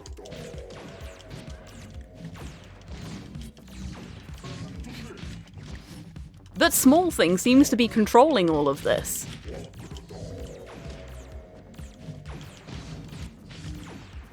Hello there. We need to heal.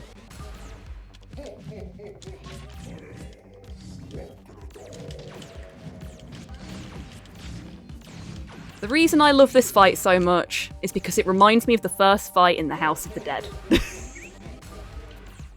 That's why I love it. There we go. That's Redbeard dead. Ah, the old House of the Dead switcheroo. Yep. Literally my favourite fight in the whole game because of that. Because the first time I tried to fight him, I was like, how the fuck do I beat this guy? He's invulnerable to everything. And then I hit the parrot by accident and went, oh, I see. And it was a wonderful moment of revelation. Okay, how the fuck do I do this again? We go back this way, don't we? Blue Kingdom is so easy to get turned around in. But we do that fight there, and then we come over here. This is the quickest way to do it, I think. Whoa. We go back into the Tourist Information Centre. We talk to the guy's brother. He's happy now. We got a new key. We can open this door. It's the creator Jason Lee. Maybe. No, it's not. And we get downstab. Who doesn't love a downstab? Now, I always fuck something up here in my runs. So let's see if I can do it right this time.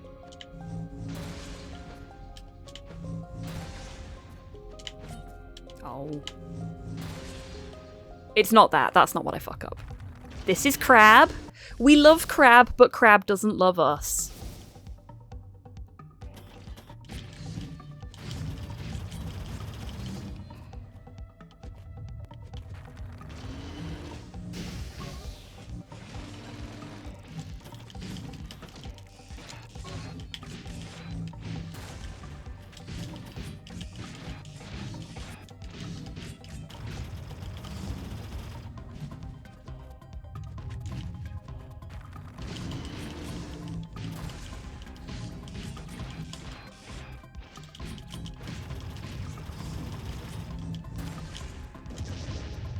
Oh, it killed me!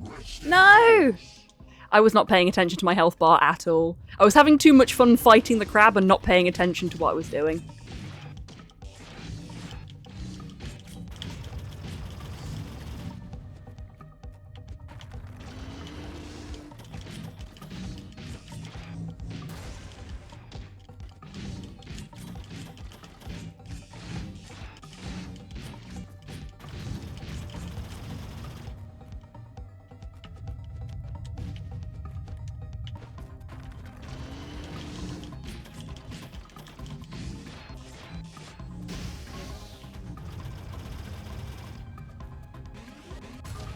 Oops. That was a waste of a heal.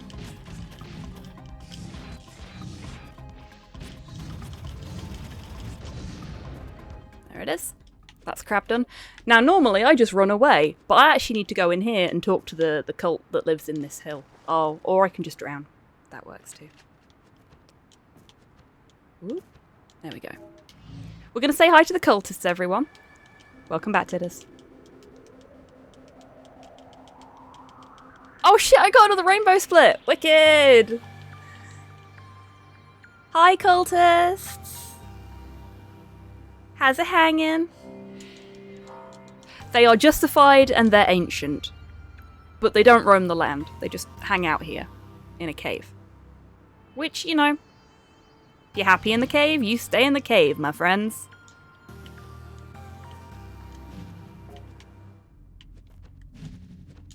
So yeah, normally I climb all the way back up there and then go, oh shit, I needed something from down there, didn't I?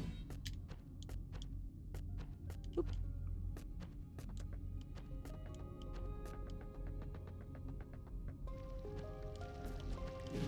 Seems like a pretty underground cult. Oh, I don't have my good joke button here. Damn it. Okay, so down stab, down stab, down stab this way. Oh, fuck, I cannot remember anymore. Oh, I've got the key. That's what I needed. Boop.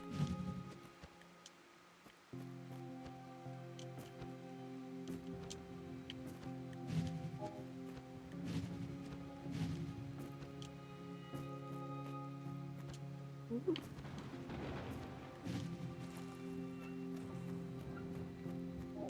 There we go. So that turns that on. So this has a little bit of backtracking. But it's not so bad.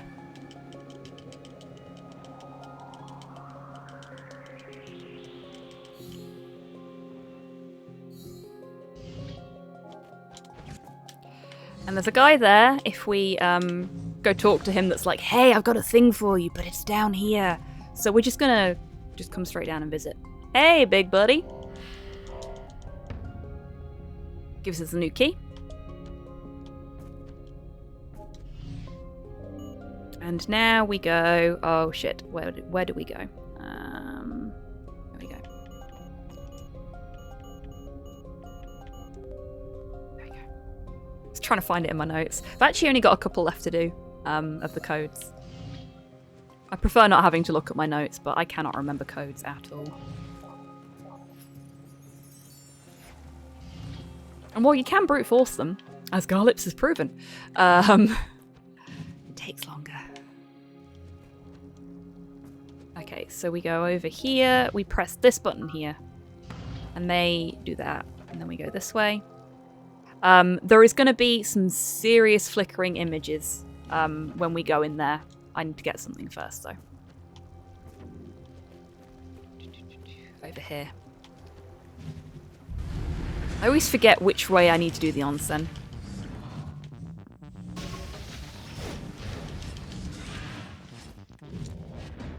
How is she not dead yet?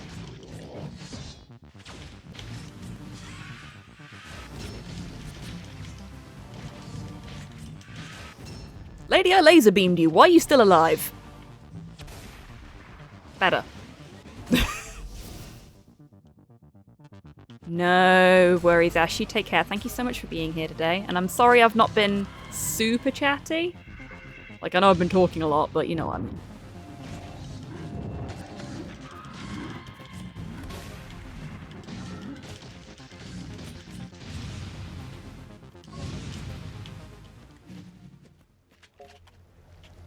We go this way. We press this button here. There's a lot of button pressing in this game to open doors. A lot of key collecting, but I'm okay with that.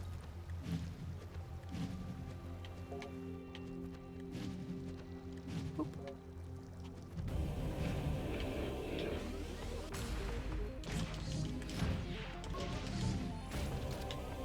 Oops.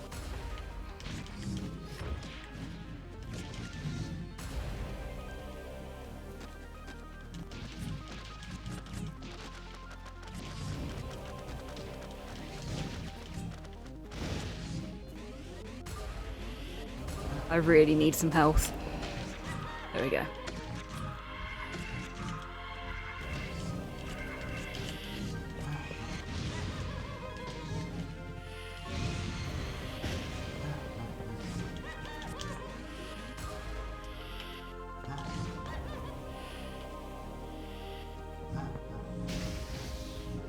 There we go.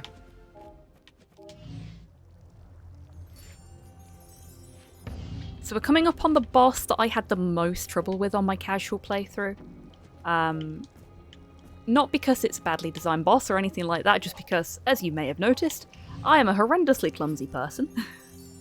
And it does require a certain amount of tight timing. I think, for the most part, the fights in this game are fairly forgiving. Ooh. Okay, flickering image warning upcoming, and it's a pretty bad one. Because we are visiting what I consider my home in the Digital Kingdom. The home of the Perpetual Glitch. And the Perpetual Glitch is lovely and gives us a key to get us into the next boss fight.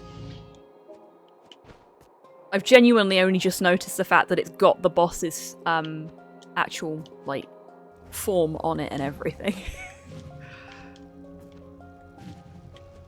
Put that in here. It even shows you on the door what we're about to fight. But yeah, this fight is it's not a bad one. It's a really good one, but I'm not very good at it. Once you get the pattern down, this is fish koi. Big fish. Makes very cute noises too. Oh, sometimes it'll just come up underneath you and hit you.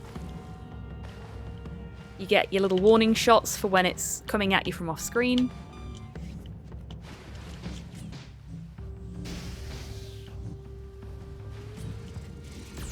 Jump, Narita boy! Oh, okay. So I had a bit of trouble getting the up slash to work there, as you may have guessed. Which is why I didn't jump on the little platform. But what you're supposed to do there is jump on the little platform after you've beaten on the fish a little bit.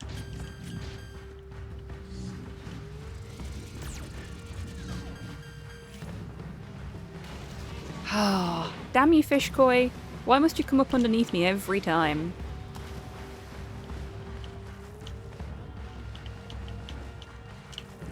And this is the basic pattern.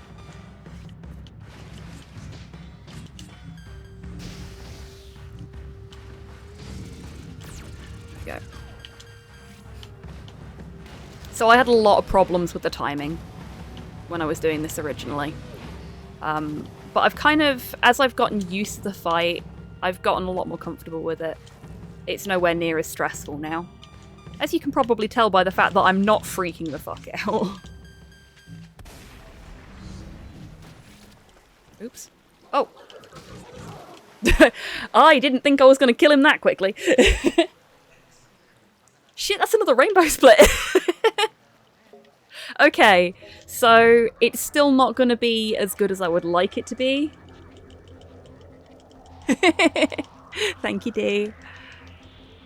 Today's fish is trout a la creme. Please enjoy your meal. Yep. Well, it's koi a la zap, more like, but yeah. All the rainbow splits for Pride, yes. How amazing would that be if I just got all rainbow splits on Pride Month? Fuck yeah.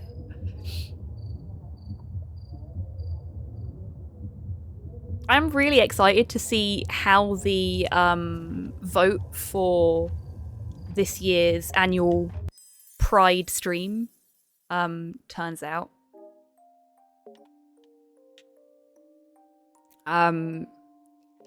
This one is designed to confuse us. It's the only one in the entire game, if I'm not mistaken, where you have to run left instead of right. Tids, thank you for contributing towards the Romancylvania challenge. And this is the creator having grown up with his grandparents in Japan, going out into the world, sort of learning about himself, learning about his spirituality, and eventually falling in love. So he has a happy point in his life, and you can see there, they find a nice house together, and they have a kid. And it's all nice and happy, but we still have quite a few memories left to go.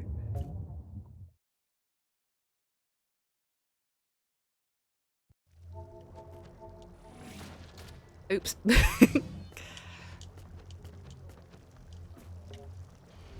Well, a lot of them up to that point have been based in Japan, so I think it's just In fact, all of them up to that point have been in Japan, and they've been left to right, so it's just, you know, changing things up for that single memory. Okay, so that's the blue house completed. We need to go this way. And now we only have one house left, the red house. So brace yourself for lots of very Sith-looking things and some red flickering lights. Now, this has the 100% requirement that is the most annoying to get, purely because you have to go so far off the beaten path to get what you need. Now, I'm pretty sure I can do this without having talked to Motherboard there. I don't want to talk to Motherboard unless I really have to. Oops. Okay, we're going to have the problems tonight that I had with this when I was initially playing it, it would seem. Yeah, we are. There we go. Wait for the hand to go down. Go there. That took me a lot less time this time than it did the first time.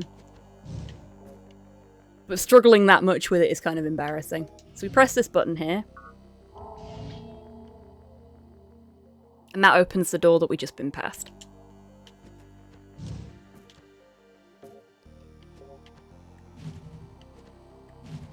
Ooh. Let's try not to fall off the platforms. We've got an eat coder here. You know how much I love eat coders. In that I hate them. Suck it, eat coder. First try. I'm so glad they don't respawn. And yet again, we have broken into a building we weren't supposed to be in. We're not going to talk to Motherboard.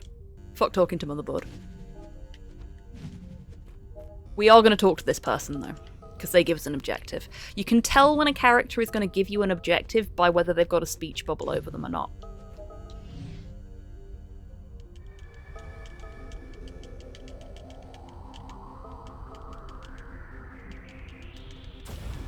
So the ones where there's a speech bubble, you're probably going to have to talk to them, but if there's no speech bubble, no bother.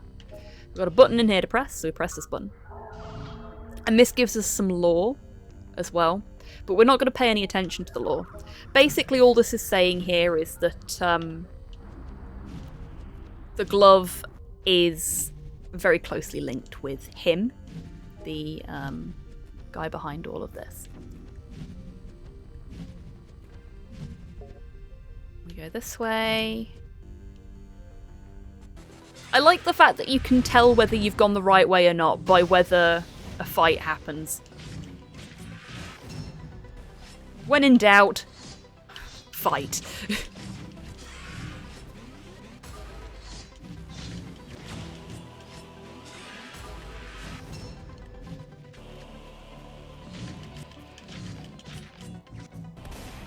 Oh, that didn't hit at all. There we go. Where's the witch? There. So we'll deal with her first, because she's going to make moving around the floor a pain. Okay, no we won't.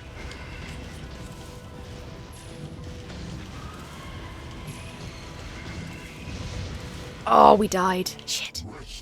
That's unfortunate. Because it's pushed us all the way back here. I don't know if we need to press this again. So I'm going to press it again. Oh, it turns it off. Okay.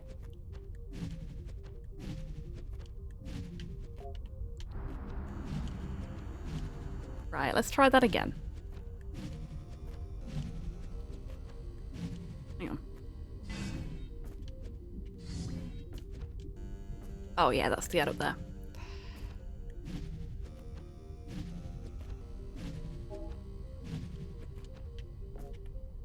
Right, let's try this again with slightly less dying.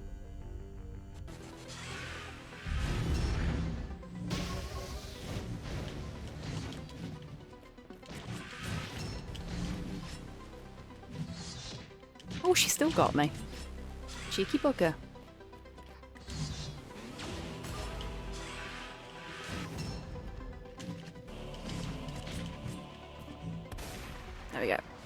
That's her out of the way. Now the witch.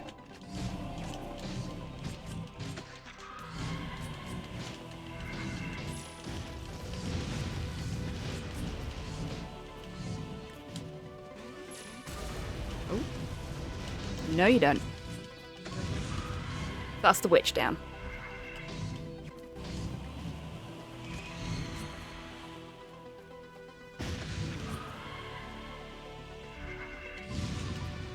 And that out of the way.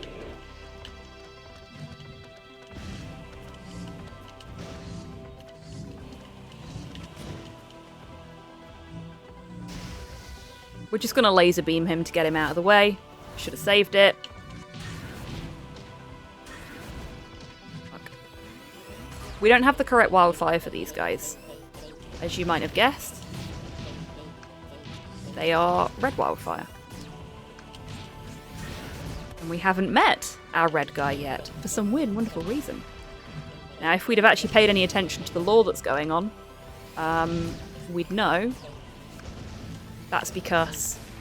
Oops. Him has kidnapped the red guy.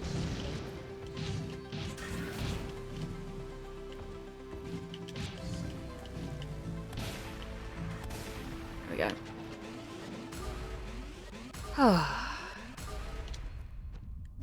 Honestly, I have way more trouble with those than I do with the actual boss fights in this game. Though I suppose once you've got the pattern down with the boss fight, it's fairly easy to avoid it because you don't have to avoid anything else at the same time. There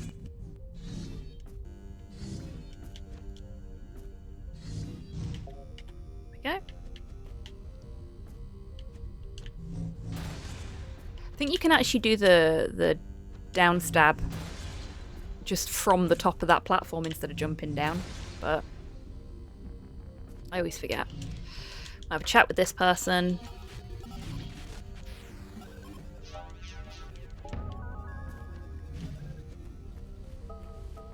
We need to come over here first and get this. They're basically like, oh, you're locked in here now, but the train's coming to the station. You've got a ticket here. So they've given us a train ticket. But this door is no longer locked. Where we're going, we don't need doors. I'm gonna go over here. I'm gonna find another door to stab. We're gonna take all of our anger out on the doors of the Red Kingdom. Not like that, though. There we go. It's better. Much better.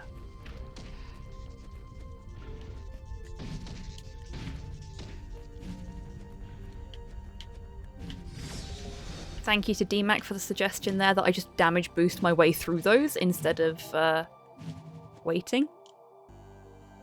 My health isn't looking great for the next fight, but that's okay. This is white noise. There's going to be a little bit of gore and a little bit of body horror in this, so content warning for those that need it. Because if it gives me a hug, it's gonna fucking vor me, as you may have guessed. And that is not fun.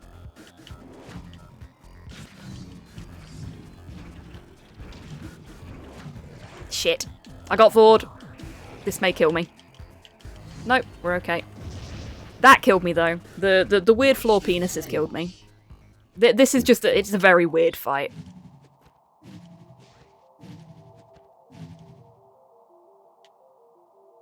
And trying to do it at half health is never fun for me. You don't really have a lot of time to... Shit. Nearly. You don't have a lot of time to breathe for this fight either, because when you've not got white noise hopping in to give you a cuddle, you've got its appendages. Shit.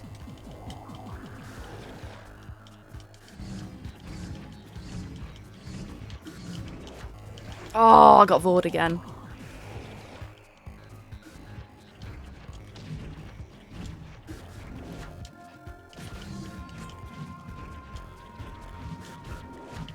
There we go. Much better.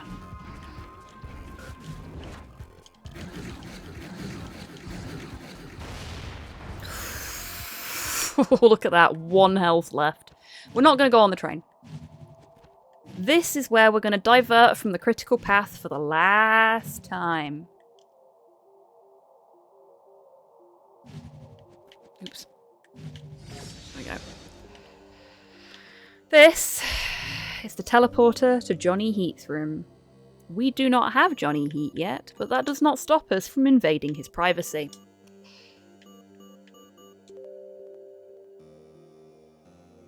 Thank you very much, Tidders. Take a little green split there, that's nice.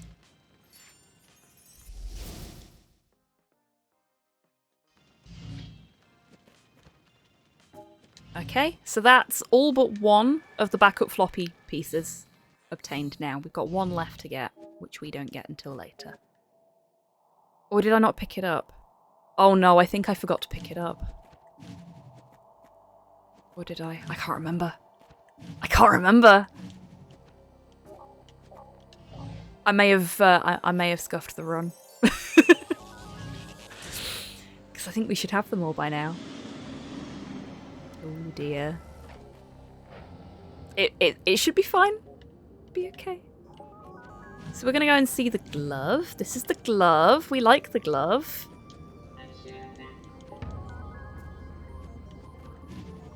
And the glove gives us a key. We're getting off the train again.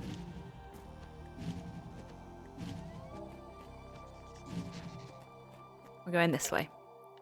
We're going this way. There we go. Oh shit, I forgot about those.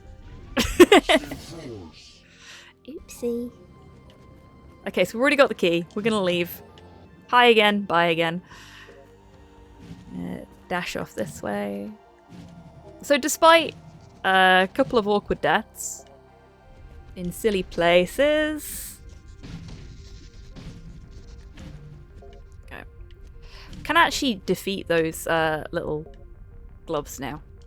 But no, it's not that one. It's over here. This one. There we go. Go this way. Go into this suspiciously Sith-looking corridor. And now we meet Iron Jelly. I like Iron Jelly as a name for an enemy. And it's a clever mechanic. So we've got the armor stab now. And this guy, he's just a big lump of hugs and punches. In a hard shell. And we just have to deal with the hard shell. That's yellow, so we'll do that.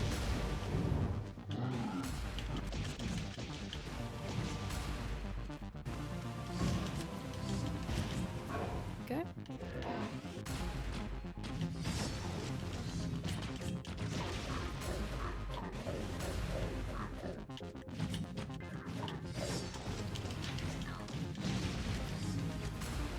Okay.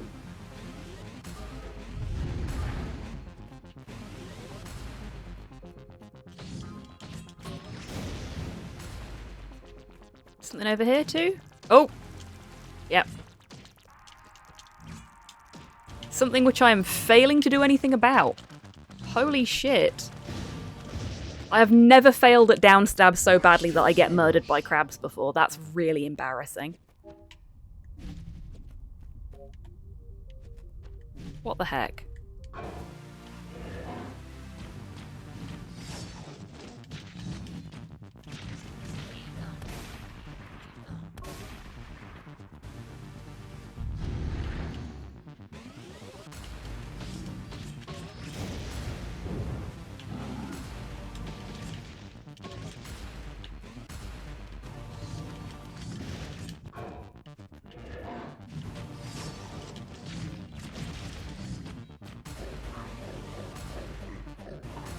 Oh shit, wrong button.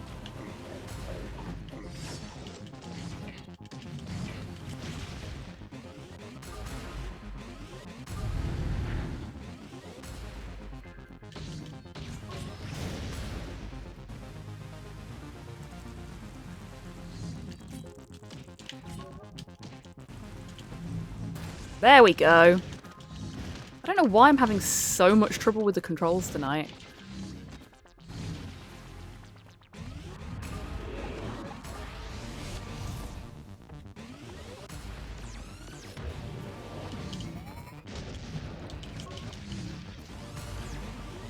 Oh shit.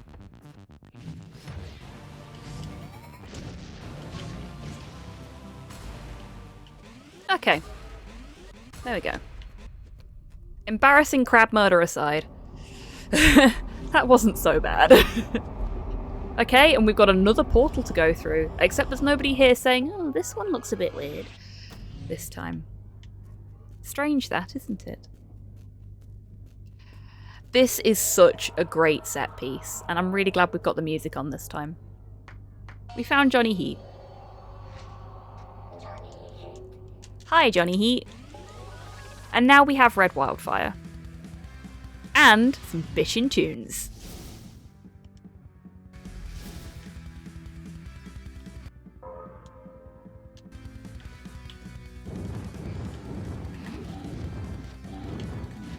Ooh.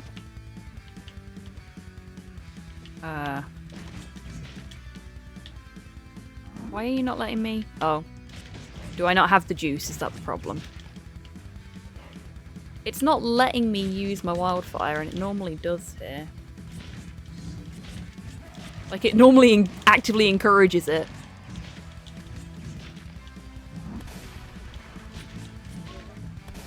Missed. There we go.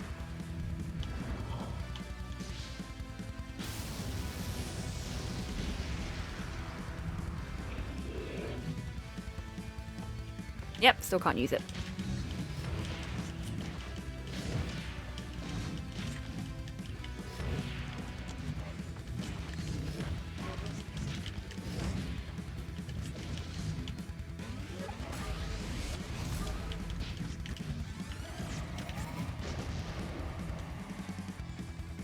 Here we go.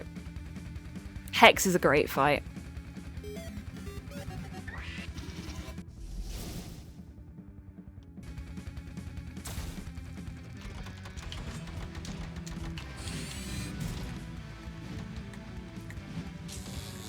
Except for when that happens. There we go.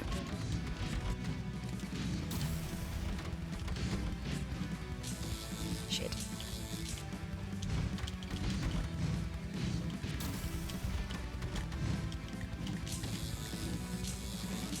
We'll go over here and do this.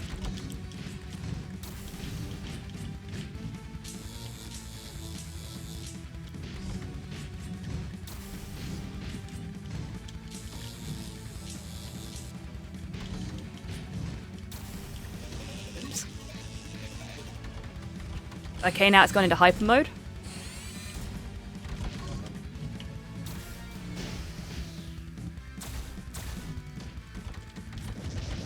Oh, and it's killed us. Shit. If I could get my down stab working effectively, I don't know why it's not. This would not be so much of a problem. But it's, yeah, it's absolutely refusing to let me use my, any of my wildfire. See?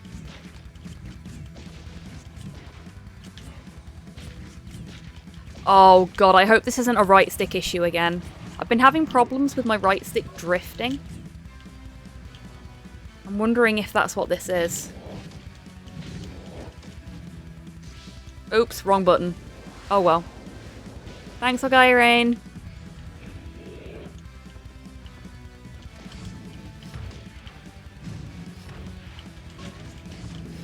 Because I suddenly just can't use any of my wildfire at all.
Okay. So it's into phase 2.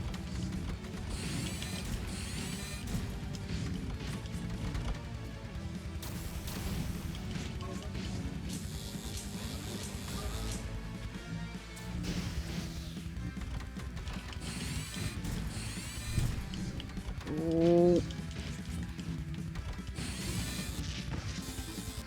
There we go. Second half really fucking rough today, but it was going alright up to a point.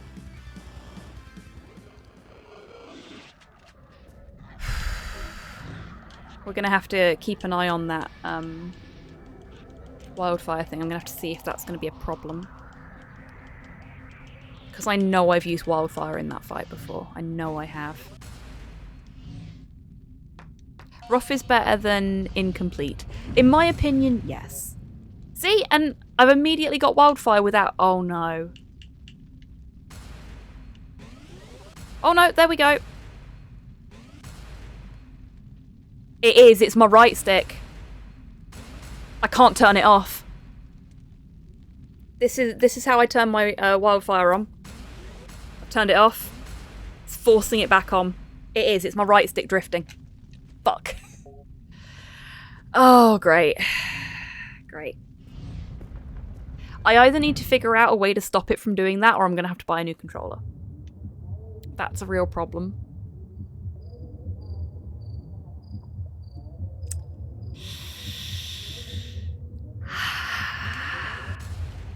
Yep. You've been doing so well, controller. I was so proud of you. I thought maybe it was just a problem with perception, but apparently not. It's you. You're balked. Why do I always break my controllers? I try so hard not to. So, as you may have guessed, the creator spent too much time on his computer. And his wife left him.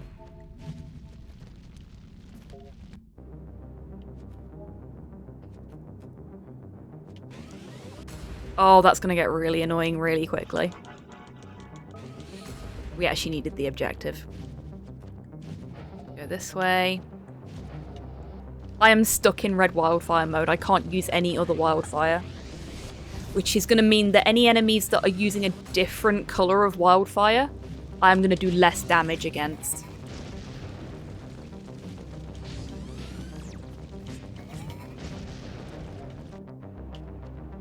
Which is a major issue.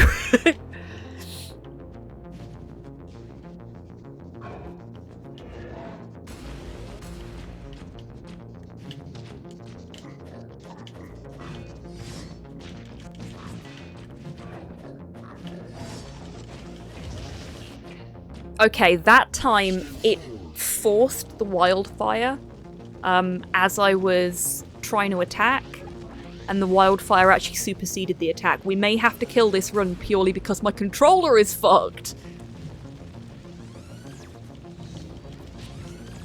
Oh my god. Yeah, no, I think this may be a dead run purely because of this.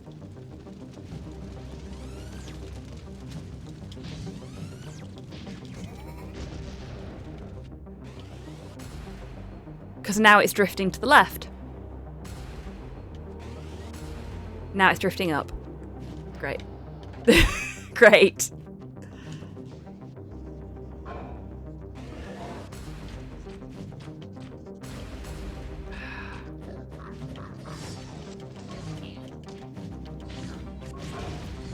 Do neutral damage to enemies of a difference? No colour, I believe. I could have sworn it was that you do less damage to enemies of a different colour. Oh god. And neutral to enemies of no colour when you're in wildfire mode. Oh fuck. This is utterly impossible now because I keep doing the wildfire animation when I don't want to.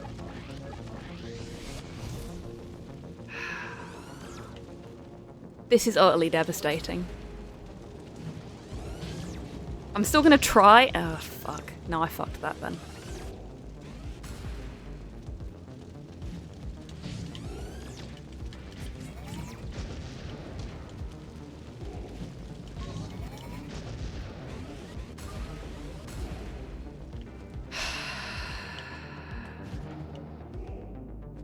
Gutted. Absolutely gutted. Like, I thought we could make something good of this. It was going alright, you know? But now it's just so fucking cursed.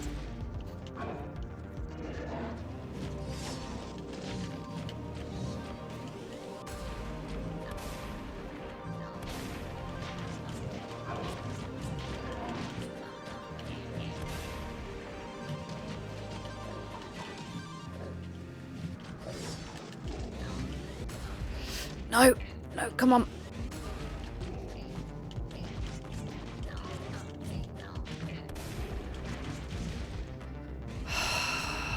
Okay, I got through them. That's really irritating. Don't need to deal with the hands if you don't want to. It's just the two big guys. Oh god, the tank. I've got to deal with the tank, don't I? No, not yet.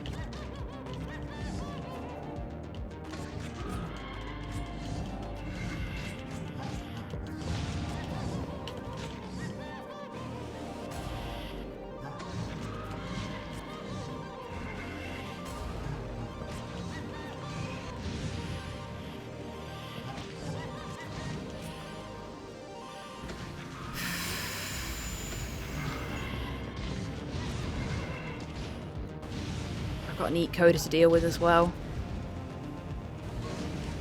Okay, that was alright. We're still alive. We're somehow managing this. Somehow.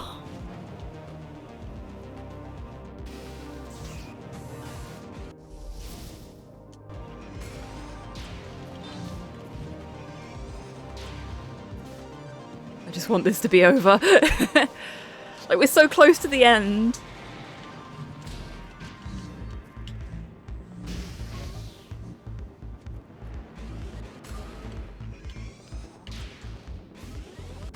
I'm not going to be able to beat the glove like this, though. There's no way I can beat the glove like this.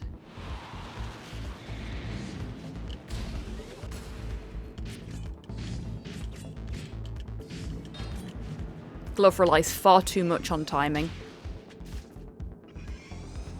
Oh yeah, spoilers, the glove's a bad guy. Fuck.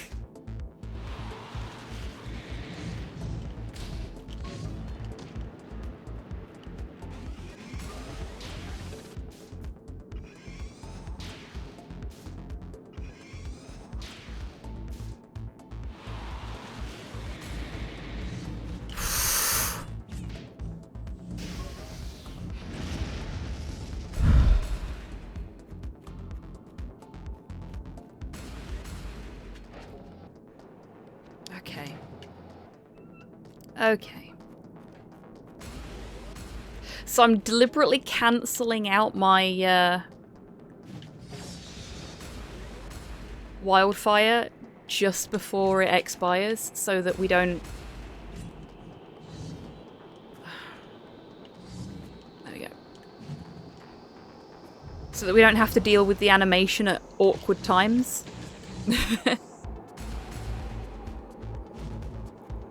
Okay, so you only have to fight some of the enemies on the train.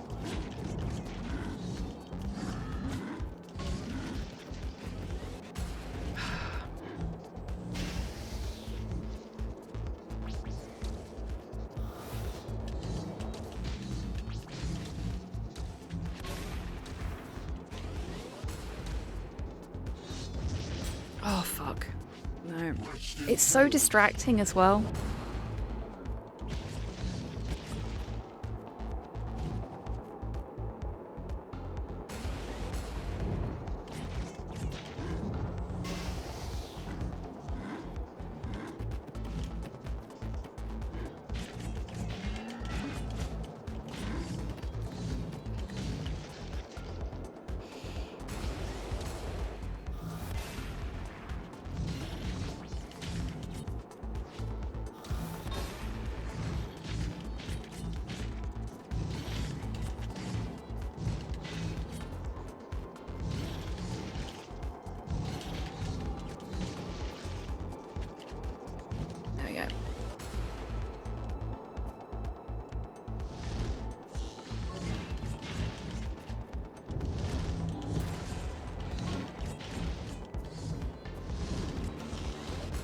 Worst timing there.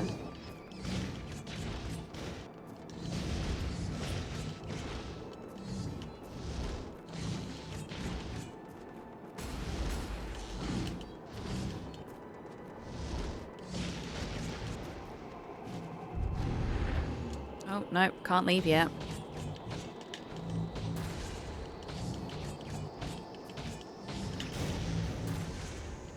We leave now? Yeah.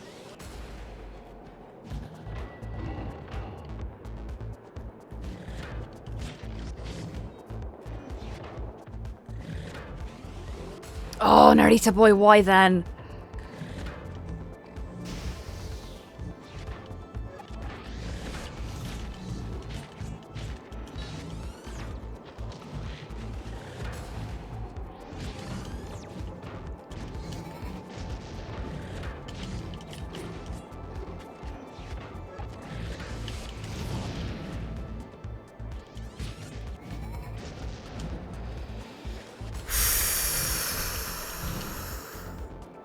This has gone from being like a nice chill, I'm explaining what I'm doing and having a nice time, even though I was feeling a bit rough, to the super sweatiest thing ever, because I'm just desperate to try and complete this despite the issue I'm currently having. I need to get a new controller.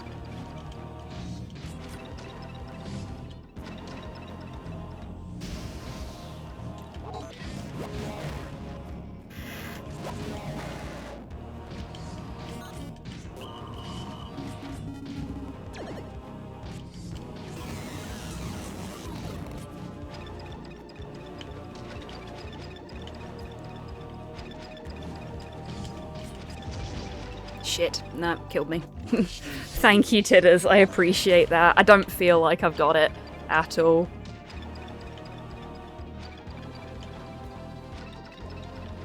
Oh, I jumped too early then.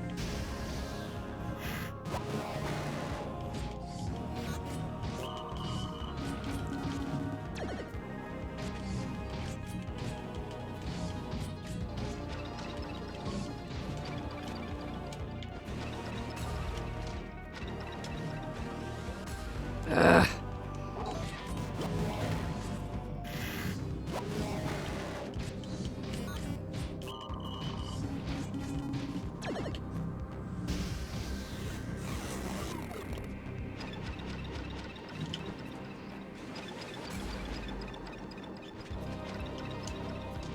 Oops.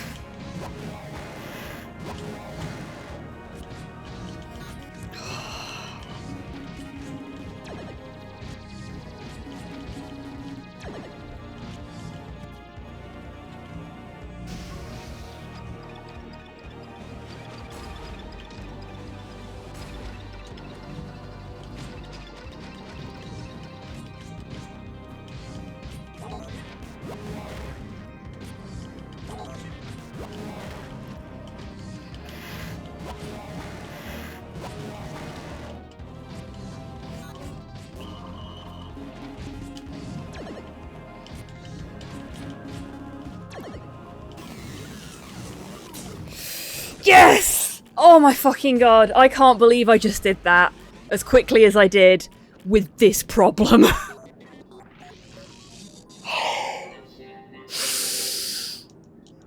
Oh, what the hell? Oh, man. Okay. Thank you, Topo. It just goes to show that I am getting better at that fight, because my first proper speedrun of this, it took me 20 minutes to do that fight, and I wasn't having controller issues. Anything I can get at this point with the problem I'm having, I will fucking take. Okay, so new headphones and a new controller with my birthday money, I think. Because fuck this. This is bad. Okay. We're getting there, though. Oh, we've got another one going to the left. I forgot about this one too. This one that makes you climb stairs. Ugh. So, after the creator's wife leaves him, he kind of sort of starts a cult. And then the cult sort of kind of gets arrested. He makes some bad life choices, folks. Do not start a cult because your girlfriend left you. In fact, do not start a cult because anybody leaves you. Starting cults is dangerous, yo. Don't start cults. Start communes, not cults. Okay, so we have done all 3 of the houses now. And Narita Boy is clearly very happy about that because he's celebrating. So we go talk to Synth Sensei, and Synth Sensei gives us the key to the Citadel. Citadel? The main city, which we put in here. Cults equals bad, today I learned. Yes. Okay, you know what we're gonna do? Because this is stressing me out and I've been drinking a lot. I need a quick break. I know we're really close. Capital! That's the word I was looking for. I know we're really close to the end now. We've literally got 1 boss left. Somehow. Miraculously. But I am going to pause the run. It's not going to be a new PB, so I'm not too fussed.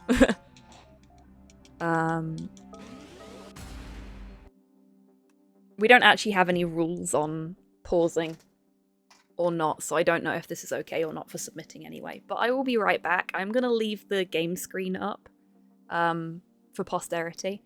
But I'm just going to take a quick BRB, so now is a great time for you folks to do the same, and I will be back with you as soon as I can.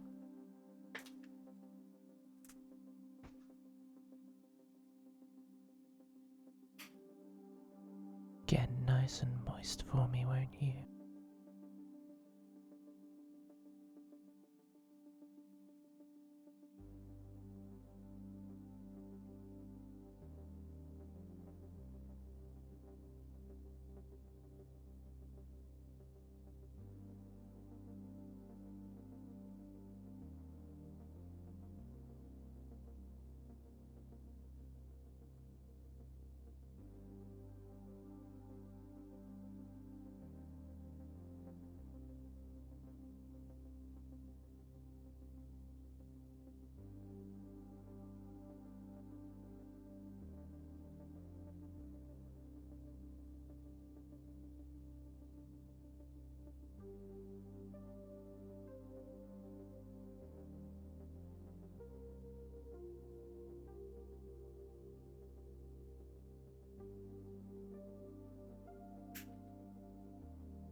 I'm back.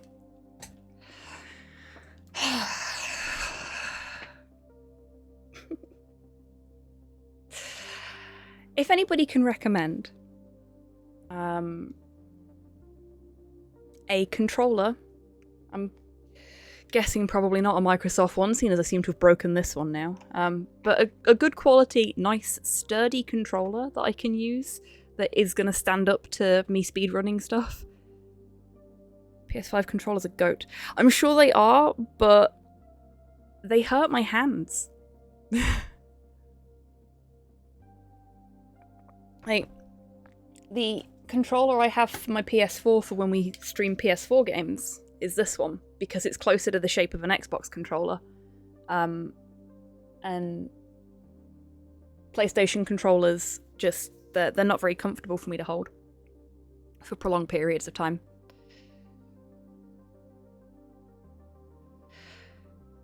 Welcome back, Tidders. Okay. So, let's continue our Narita Boy wildfire % run, shall we? So I'm just gonna quickly clear this out so that I've got a little bit more breathing room behind this guy. Or not. There we go. Oh, for goodness sake. Go. Oop. I need to heal. Ugh.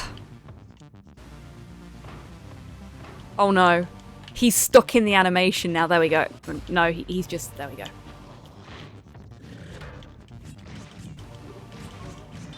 He's burning through the wildfire so fast that I don't have enough time to do most stuff that I need to do.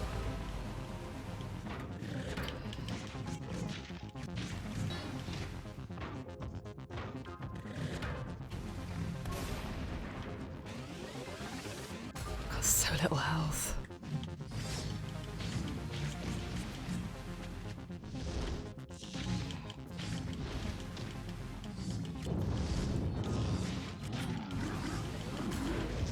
Nope, there we go. Mix box. Okay. I'll take a look. Thank you.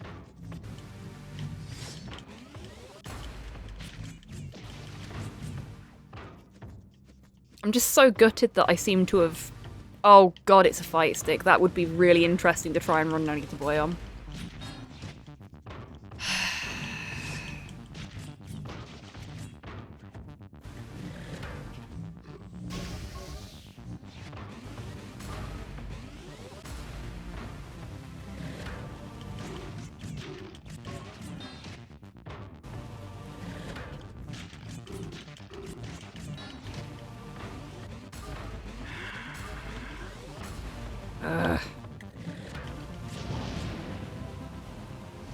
This is so frustrating. It really is. See, the worst thing is if I'd chosen to run DuckTales today, like I was originally gonna, this would not have been a problem.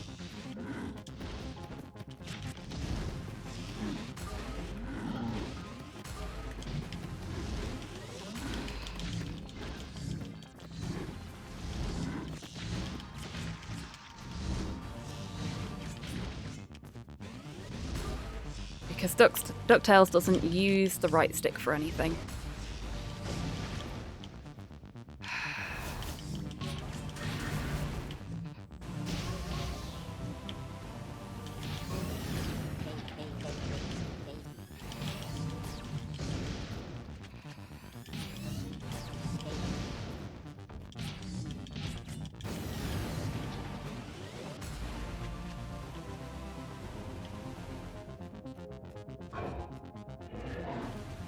Cool, thank you, Tids. I'll take a look.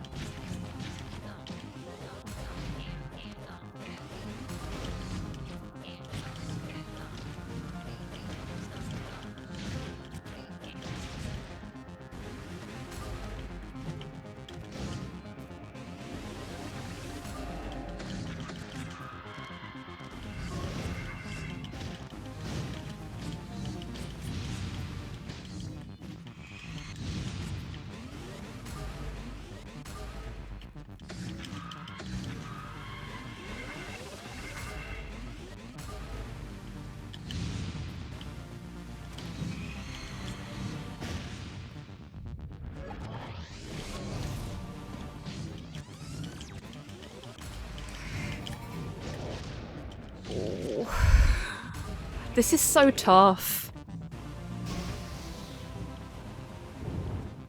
It's less because of having wildfire on constantly and not being able to change which wildfire it is, and more because he keeps stopping to repower it up at the worst possible times. And in a fight like this, I can't exactly force it to sort of charge when I want it to.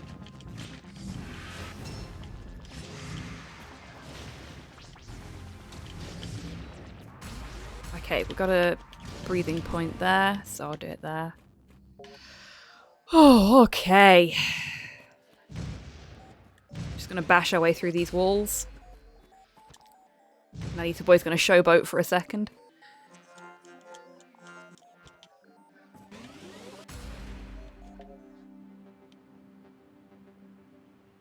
In case we didn't listen to what was just said to us, the game is now telling us there is water here. At least we can't wildfire whilst we're on the floppy board. We've got a little cutscene.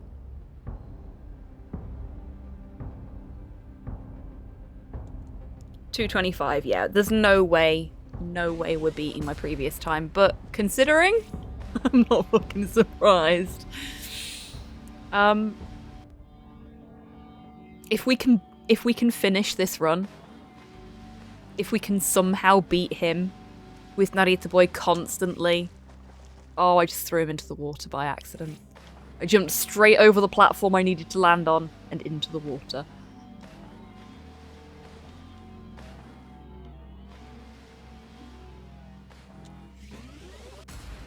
And he immediately wildfires the second he gets here.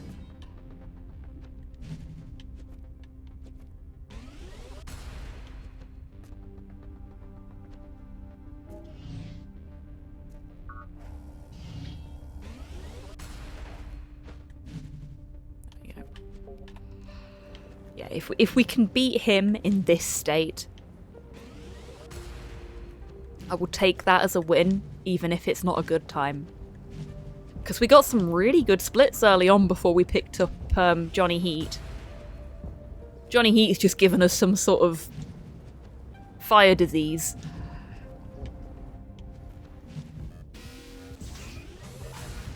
I'll start calling him Johnny Heat Rash.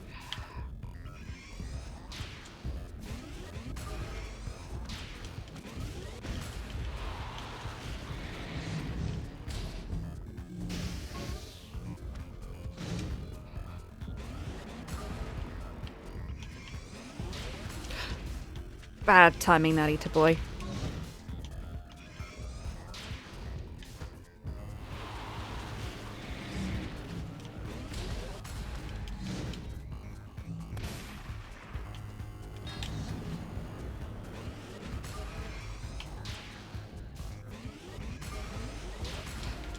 Ooh.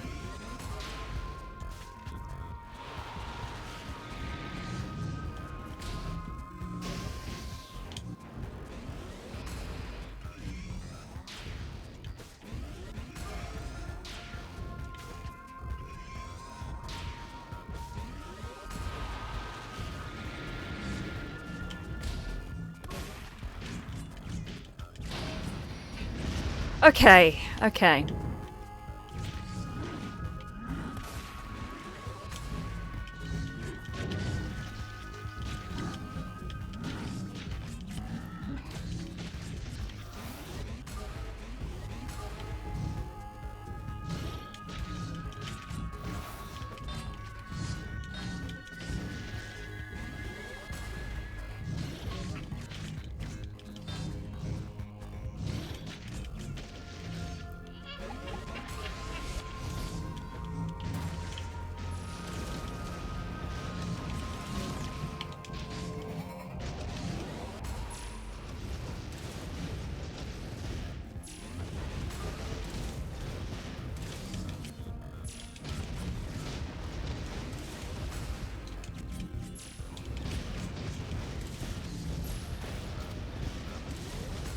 Shit.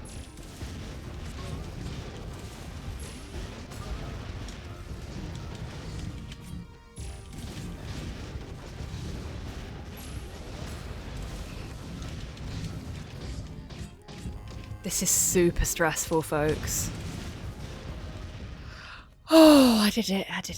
Okay. This is the most cursed run ever. So, this is where we got the, breathe, thank you. This is where we got the key from earlier for the Redbeard fight. And you can see it's not there now. I mean, we already took it, but it wouldn't have been there if we'd come to get it now, because we wouldn't have been able to go back to the blue house to do the fight anyway.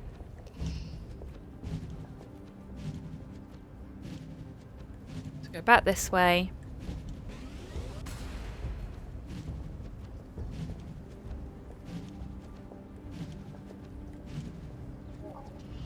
Put the key in here. We're gonna have some more flickering image warnings coming soon. Talk to this person here. They give us a key. We'll put that key here.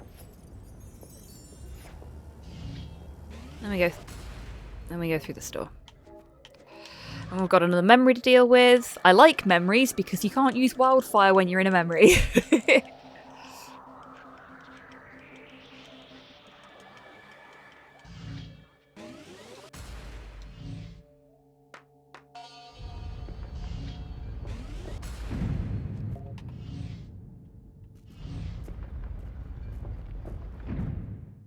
So he's going to wildfire when we get into the memory hall again, I think, as soon as this is done. Give him a second, and now. There we go.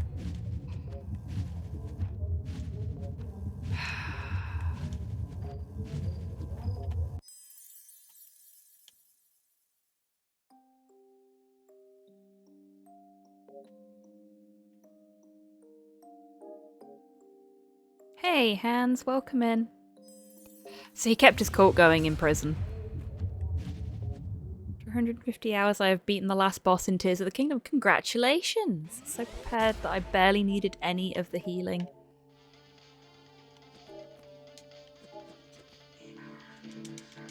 Items I bought because I upgraded my armor so much. Oh, awesome! Well done, Hans. We are doing a cursed speedrun of Narita Boy. Why is it cursed? Because my right stick is drifting so badly that I am constantly using red wildfire and I'm not allowed to use anything else. And it keeps interfering with my fights. We only found out at the end of the, the latter half of the run, because that's when you get red wildfire. So now we're Big Narita. We are now officially a mech. This is why I said earlier when we were using the servo bot that we weren't actually a mech, we were just like a mechanized suit. Because this is a real mech. And the eagle-eyed among you may recognize this from the player character's desk at the very beginning of the game. He had a Big Narita on his desk. So you can imagine the kid that has been summoned into the digital kingdom that is absolutely obsessed with this game and this universe has is probably, as much as he's got a lot of weight on his shoulders right now,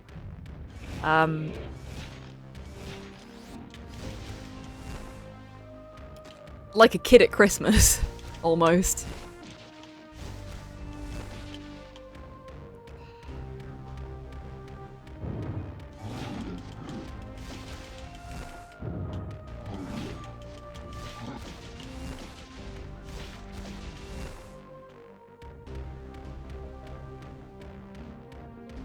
And this bit is nearly done. Once we get to that door there, well, that building, we're just going to hop on out of our mech. Is it pressing on his shoulders? That sloppy mech design. If I had access to my good joke button, mate, you'd get a good joke out of that. Well done. God, it's so annoying. The next, like, big fight sequence we've got before the boss is going to be such a ball ache with this going on. Because is it really a hack and slash if there isn't an elevator fight? We've had a train fight, which is massively important. We even got to go on the outside of the train for the fight, which is also massively important. But we've not had an elevator fight yet. That is coming soon.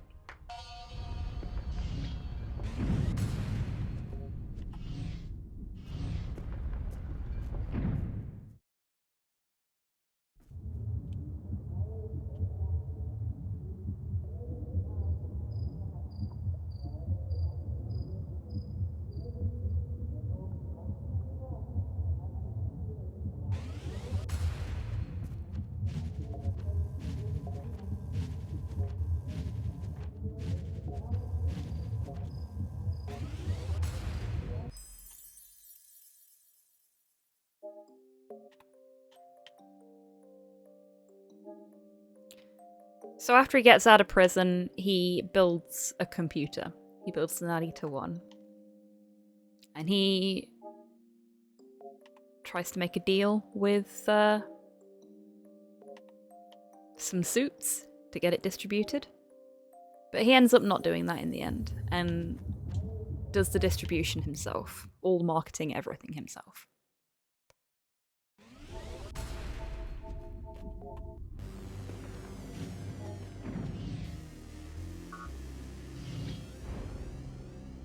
Okay, elevator fight sequence that is based on the tricolours, in which I can only use one colour of wildfire. See how this goes.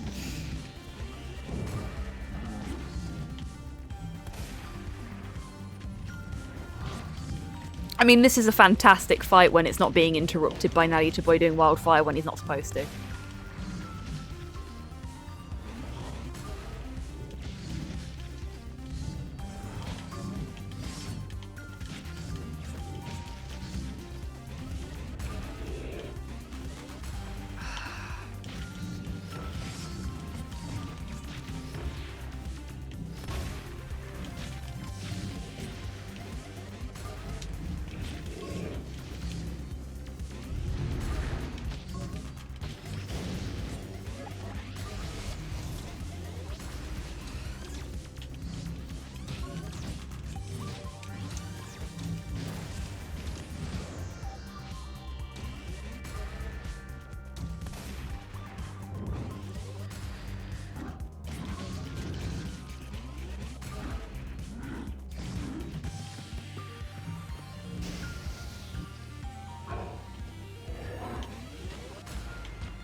Oops.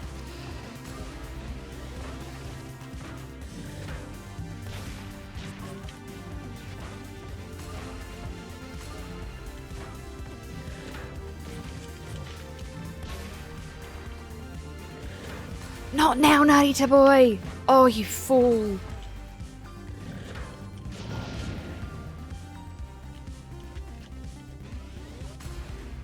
Oh. We could have gone into the him fight with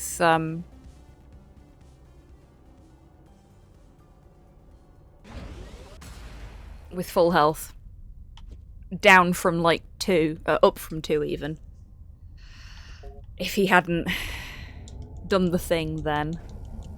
Such a pity. Ah well, we've still got nearly full health, but with my wildfire misfiring, I would have much preferred to have been completely full health for this fight. Because I get awful fucking RNG on this fight most of the time. Here it is. Big bad time. Be kind to me, game.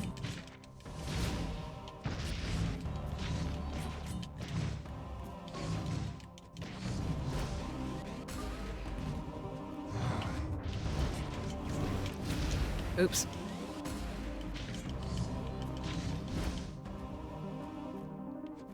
Where's he gonna go?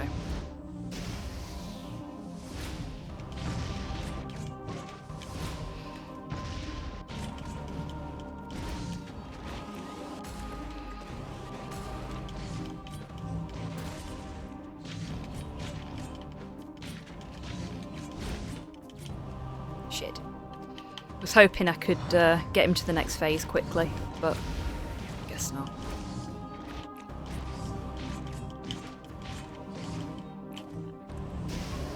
There we go. Phase 2. We'll take a moment while he's recouping to... Fuck.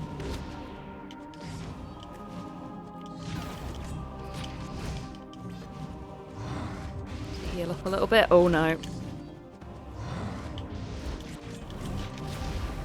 Dodged the wrong way.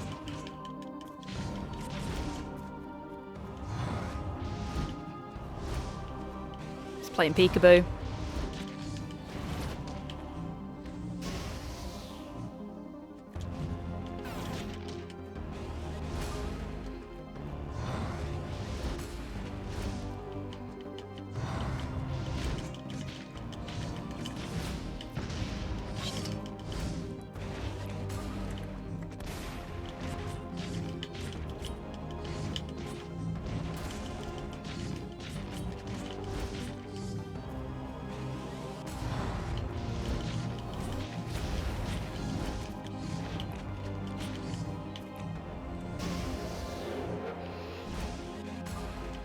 Phase 3. This is where things get interesting.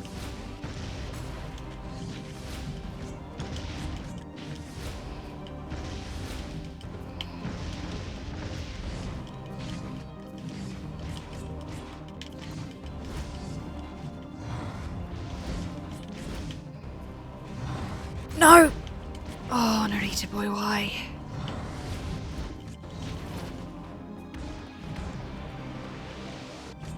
Shit. That was unfortunate. And I've not hit him enough to get some health back yet. There we go. Oh no. I'm gonna die. I'm gonna die in the final phase.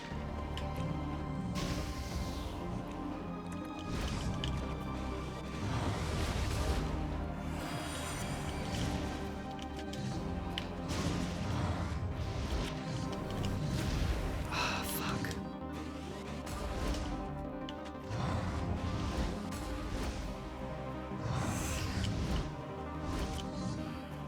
I want to hit him. I just want to hit him and get it over and done with, but I know if... Oh, fuck. If I'm not careful, I'm gonna die. There we go. Oh, that was awful. I was doing so well, considering. Straight in my face.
Sorry, I'm not really talking. This can't be very exciting. It's just very stressful for me. On the plus side, it looks like Narita Boy's decided he doesn't care about Wildfire anymore. So maybe I can actually just get on with the damn boss fight now.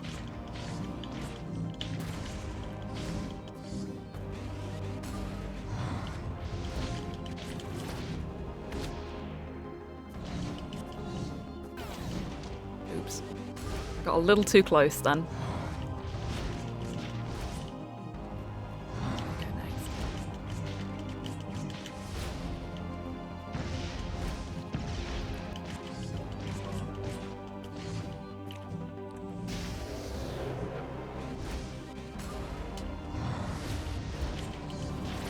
Oops.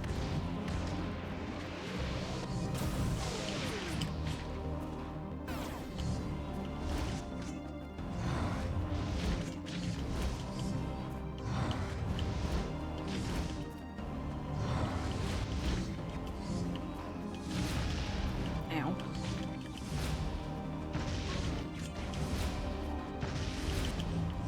Oh no. Yeah.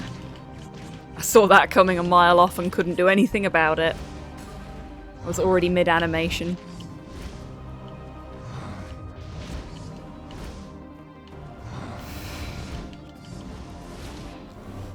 Oh fuck.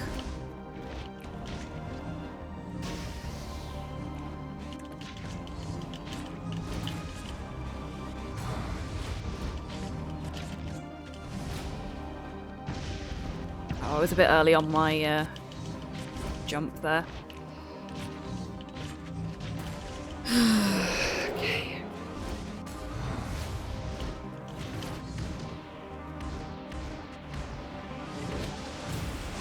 Oh, and I was a little early on my dodge there.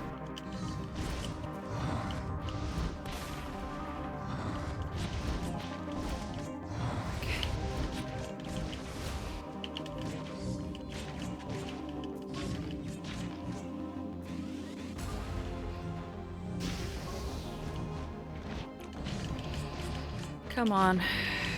Die for me, please. Pretty please. I'm so tired.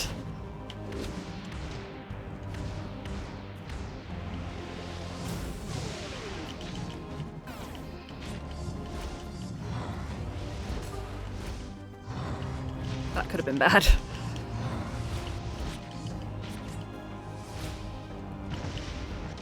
Oh, that was bad.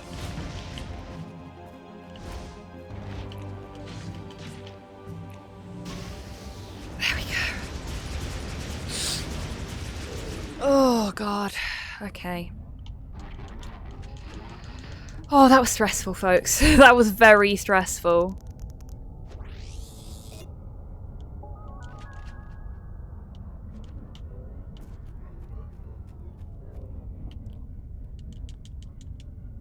You don't have enough. I'm sorry, what? Stream Elements, fuck right off with your bullshit.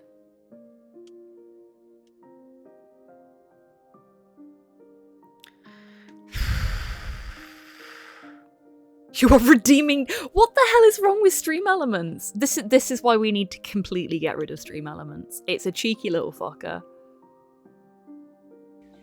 Excellent!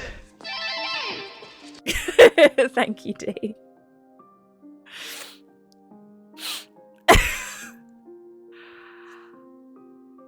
Yeah, I've still got a few things that I need to migrate off of Stream Elements, and that is one of them. But it will go. I might do that tomorrow, actually. I've not got anything on tomorrow. I can't skip this. It won't let me do this faster, so I'm just going to take a drink. There is a strong possibility that I forgot to pick up a floppy disk backup during the run. And if so, this is no longer an all bosses, all memories run. We'll find out when I get to the corrupted memory in a minute.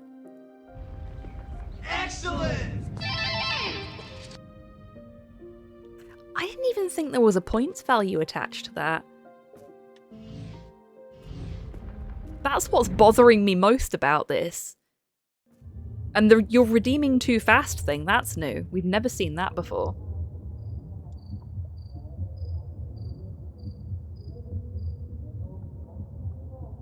Okay, let's see if I have all of the things for the... Oh, he's back to using his wildfire again. I do have all the things for the memories.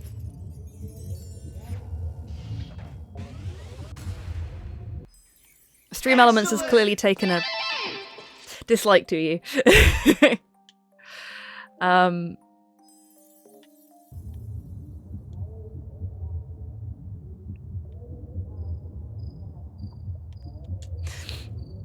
Don't worry, Tids. We're gonna get rid of Stream Elements. I'm hoping by the end of next week, the only thing that it'll be being used for is the giveaway, and that's only because I just haven't had the time to sit and look at the code to get that into StreamerBot properly. Though StreamerBot crashed like 3 times tonight, so...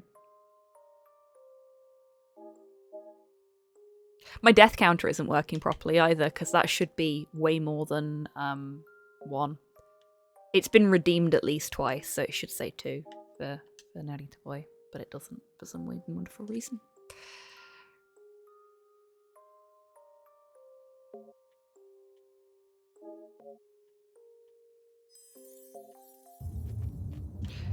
So, for those unfamiliar with the plot, turns out we are the creator's son. That's why we're Narita Boy. And we have just saved the creator. Oh shit, I forgot to... There we go. 251. It wasn't 251 because I forgot that my timer was still running for the memories restored bit. But that's the run over. 251.06 with some serious technical issues. You know what? I'll take it as a D-Rust run. We got some nice rainbow splits in the early game as well.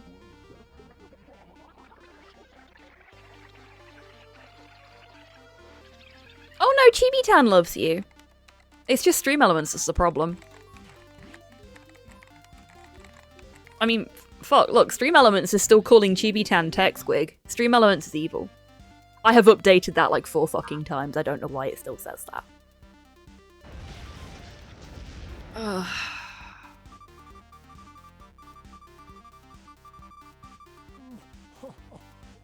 It's having a flirtation with Rocket but will always love you. Aww.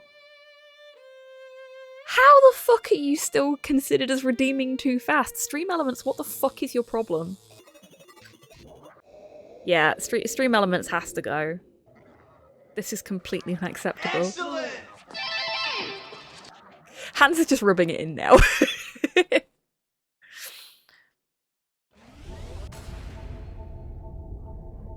Okay, so we've just got to get to the actual, like...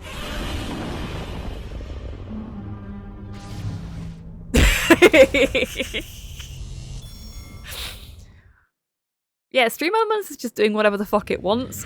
It's not doing what I tell it to at this point. Hey, now, don't start that. Look, everybody, if you're gonna pick a fight with the bot, wait until after the speedrun is completely done, okay? And by the completely done, I mean, like, we're into the credits. Then you can sass the bot all you like once we're watching the credits. Stream Elements really does not like you tonight, did it?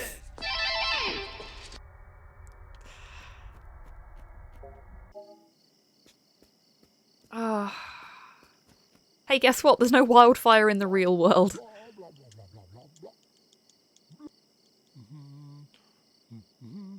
So yeah, Lionel, the creator, literally made Narita Boy specifically for his son as a, I know I'm a shit dad and I've done stupid things, but I love you and you're always in my mind. Kind of thing.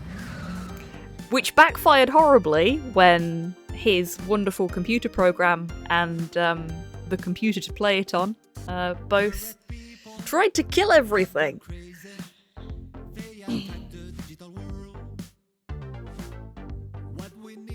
But now we get a really nice bit of music whilst I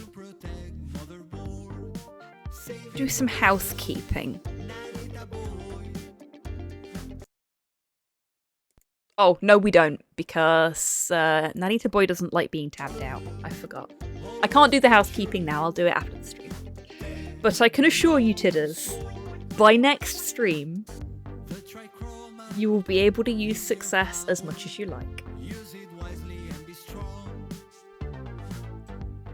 I love the little karaoke window in the corner as well. Like, he's really getting into it.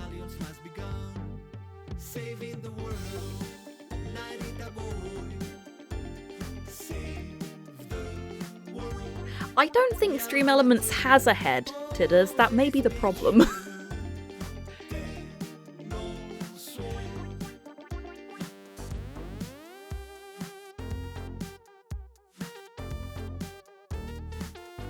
I'll tell you what, whilst we're enjoying the credits music, because oh my god, this tune is a banger. Hey, Bort, welcome on in. Thank you for joining in on the making Tids feel miserable about the fact that Stream Elements hates it.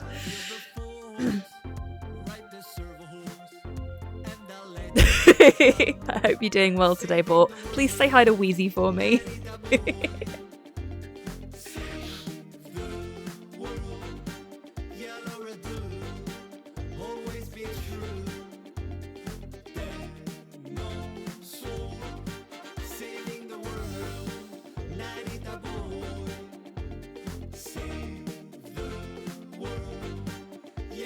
Oh!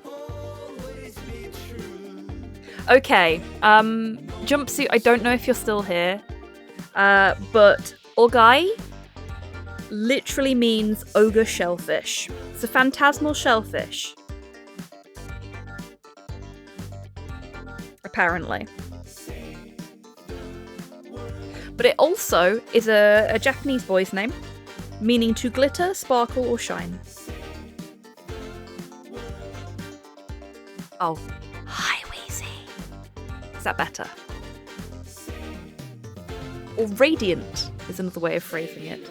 So Radiant Rain is probably Ogai Rain's name if you want to translate it.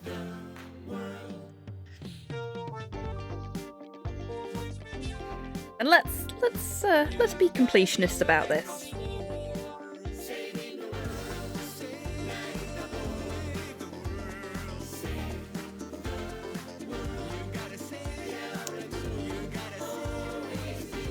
And Tayo means sun. Sunbeam. I like Radiant Rain. Yeah, I think Radiant Rain is a really cool name for, like a really cool translation for Ogai. Also, it sounds so JoJo. Like, it sounds like a JoJo stand, in my opinion. Which they are kind of standy, aren't they? The dudes. So we've got Sunbeam, we've got Radiant Rain, and we've got Johnny Heat. Jonathan Heat to his mother. Radiant Rain is just a rad name in general, I agree. If I could be faffed with another deed poll, fucking mood, titters.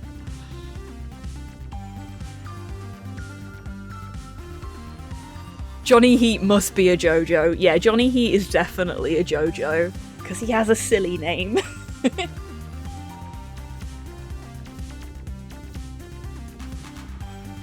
I am gonna have to call Tayo Beam Sunbeam from now on, though. You're right, Sunbeam. Feels like something my mum would say. Speaking of my mother, she redeemed a treat for Porthos and a treat for me earlier, and I was unable to do them because I was in the middle of the run. Which, you know what? Considering how fucking horrendously the second half went, specifically everything after we picked up Jonathan,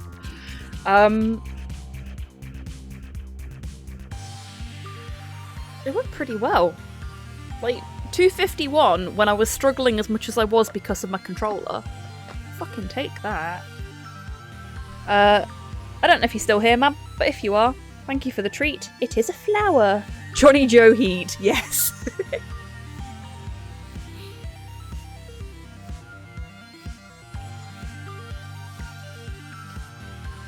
Porthos is pretending to be asleep.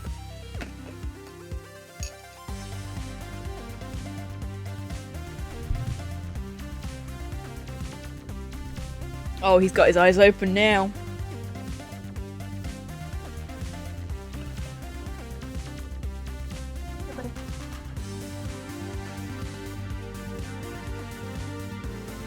Aw, he took that so gently then.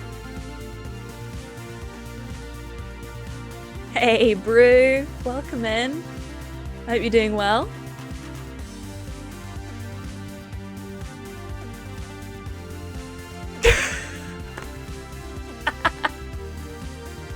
Oh, titters.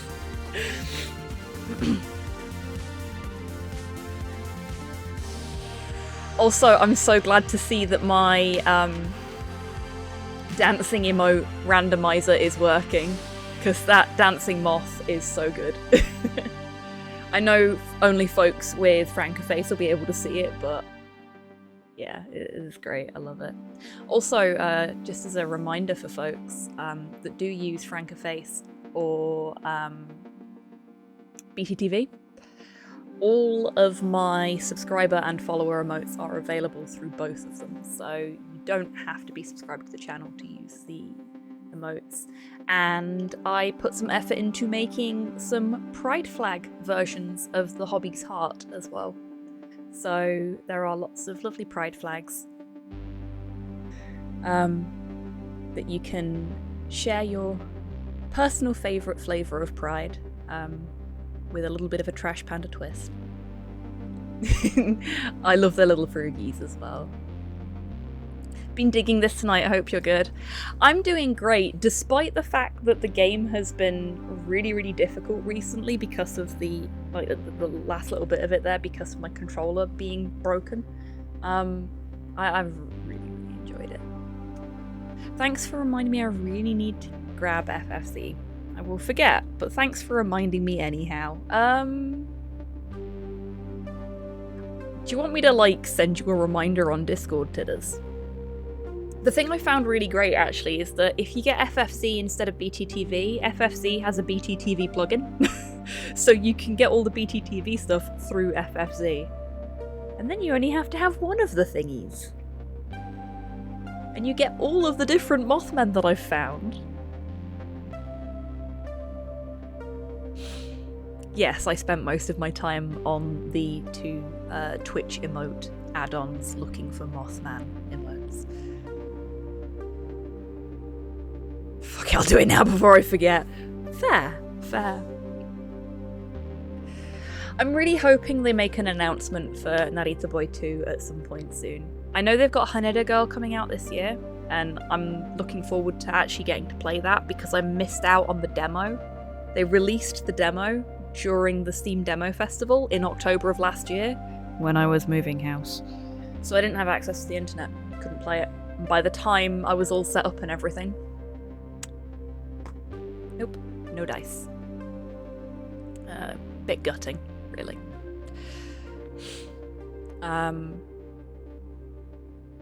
But Haneda Girl, and when it comes out, if it ever gets announced, if it ever comes out, Narita Boy 2 will be on my speedrunning to-do list. The plan is, eventually, I'll be able to run all three of them, so we might have some slightly longer SpeedFun days, where I'll run all three of them back to back. Obviously, that'll be me off work the next day, because I ain't doing that before work. But, yeah. We got one running. It was a rough run, but we got some good splits out of it. And, I'm actually gonna...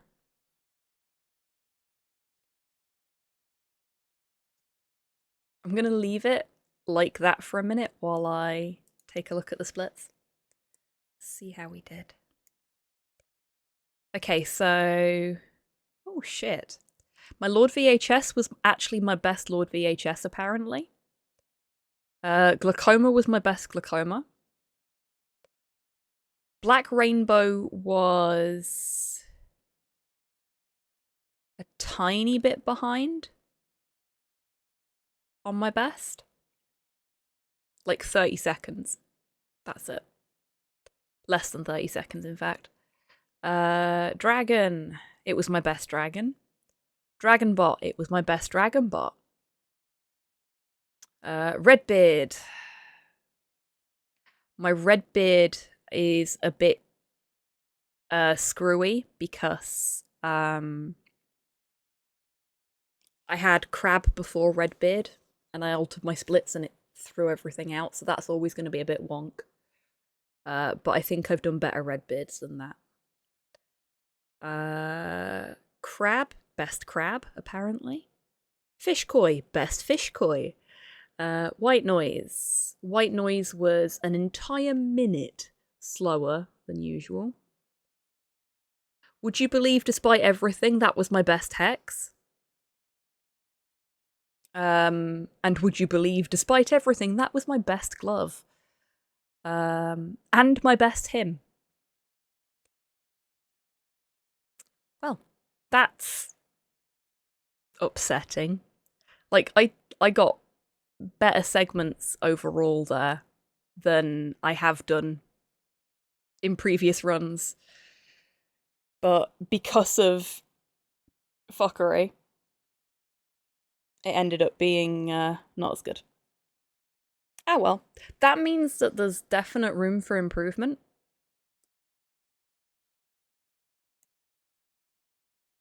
So, I'll take that win. But I'm going to leave it there, because I've got work tomorrow. I'm back at work next week. So I can't stay up much later. Looking at the time to make sure that, you know, still improving. Yeah, exactly. There's always room for improvement. Even if you are in first place with something, there's always room for improvement. There's always new things to find. And I am honestly just proud of myself for not going, okay, my controller's fucked, I'm binning the run. Because I nearly did. I very nearly went, you know what? I can't do this. I'm going to end the run here and send you off to somebody else. But I didn't.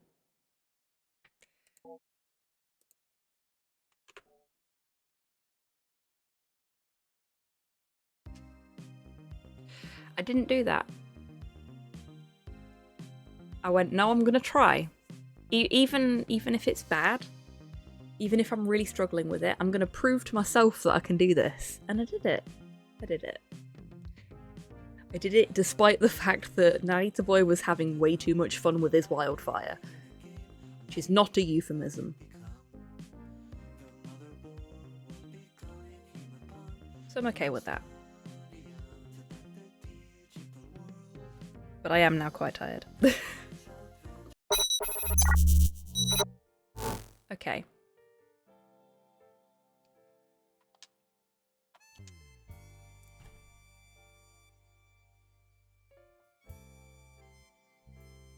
Right. We do have a giveaway active on the stream. If Stream Elements is behaving itself, that is. For an Elder Scrolls Adventures Redguard code. Oh, fuck off, Stream Elements. Amazing hands, well done. I don't know why it's picking on you, Tids. It shouldn't be. I haven't told it to.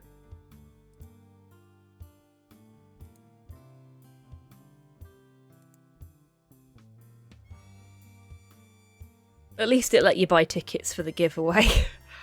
Fucking hell. I'd have been so angry if it had said something like, you're redeeming too fast. To that. Porthos, stop licking your bed, it's not food.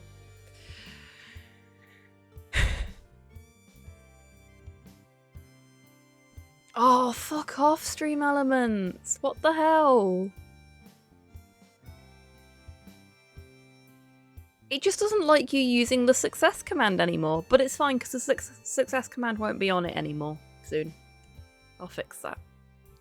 Okay, so today's giveaway, well, this stream's giveaway, I should say, is for a copy of Elder Scrolls Adventures Redguard. If you would like to enter to win a copy.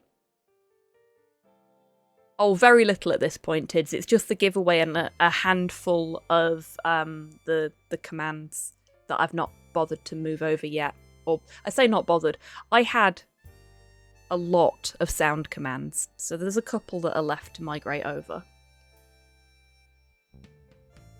I actually thought I'd migrated success over already, but I guess I hadn't. I think there's about 20 commands left to migrate over, and then the timers and the giveaway, and that's it. Everything else has already moved over. Right. So, if you want to enter the giveaway, exclamation mark ticket will get you 1 ticket to enter. You can purchase up to 10 tickets by saying exclamation mark ticket space and the number of tickets you wish to purchase up to a value of 10, as both Tidders and Torpor have demonstrated beautifully in the chat already. In case this is the first time you're hearing about this giveaway for the stream, I will give you a little bit of extra time to enter now. You have 5, 4, 3, 2, 1. And a little bit for the lag. The giveaway is... You've got extra time because I've lost it. There it is. The giveaway is closed. 3 entrants, 21 tickets purchased. Who will our lucky winner be?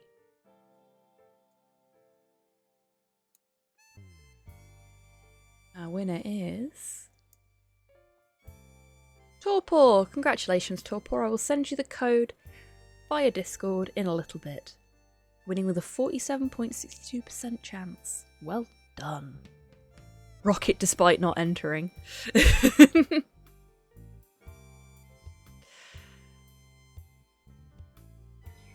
Excellent!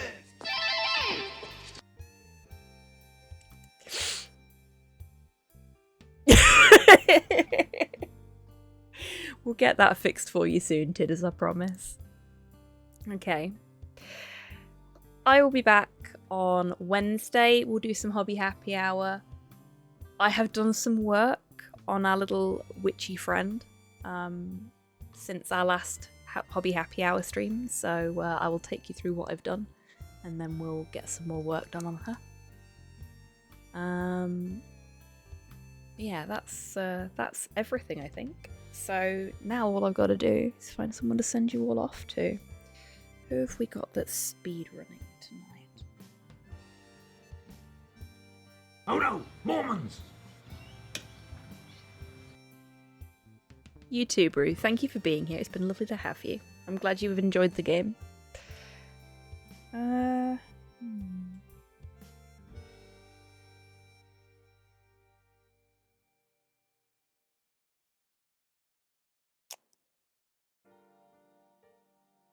They've got a lot of viewers, though. I'm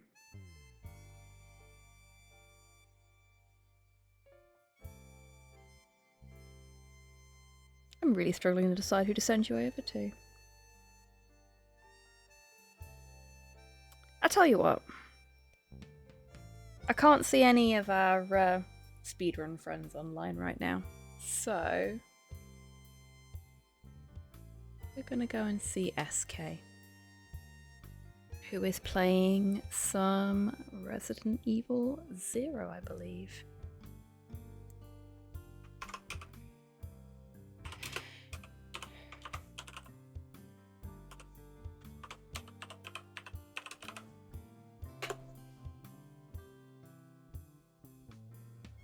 There we go.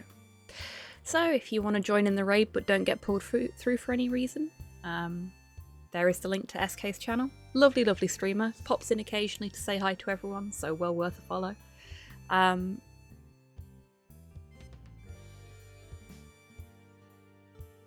You are most welcome, Tidders. And yeah, stream elements can fuck off. I'll deal with them later. Yeah, thank you everyone. It's been lovely to have you all here, and I've really appreciated the support, especially when we found out that I was having controller issues and it was affecting the run. But just in general, it's always wonderful to have you folks here, especially when I'm speedrunning. This is a fairly new thing for me, and having your support in my new endeavour makes me very happy. So thank you. Now, I've got to go. Before I do, take care of yourselves, take care of each other. Wash your fucking hands! And have a great week, everyone, however you're spending it. Bye-bye. Swap hands.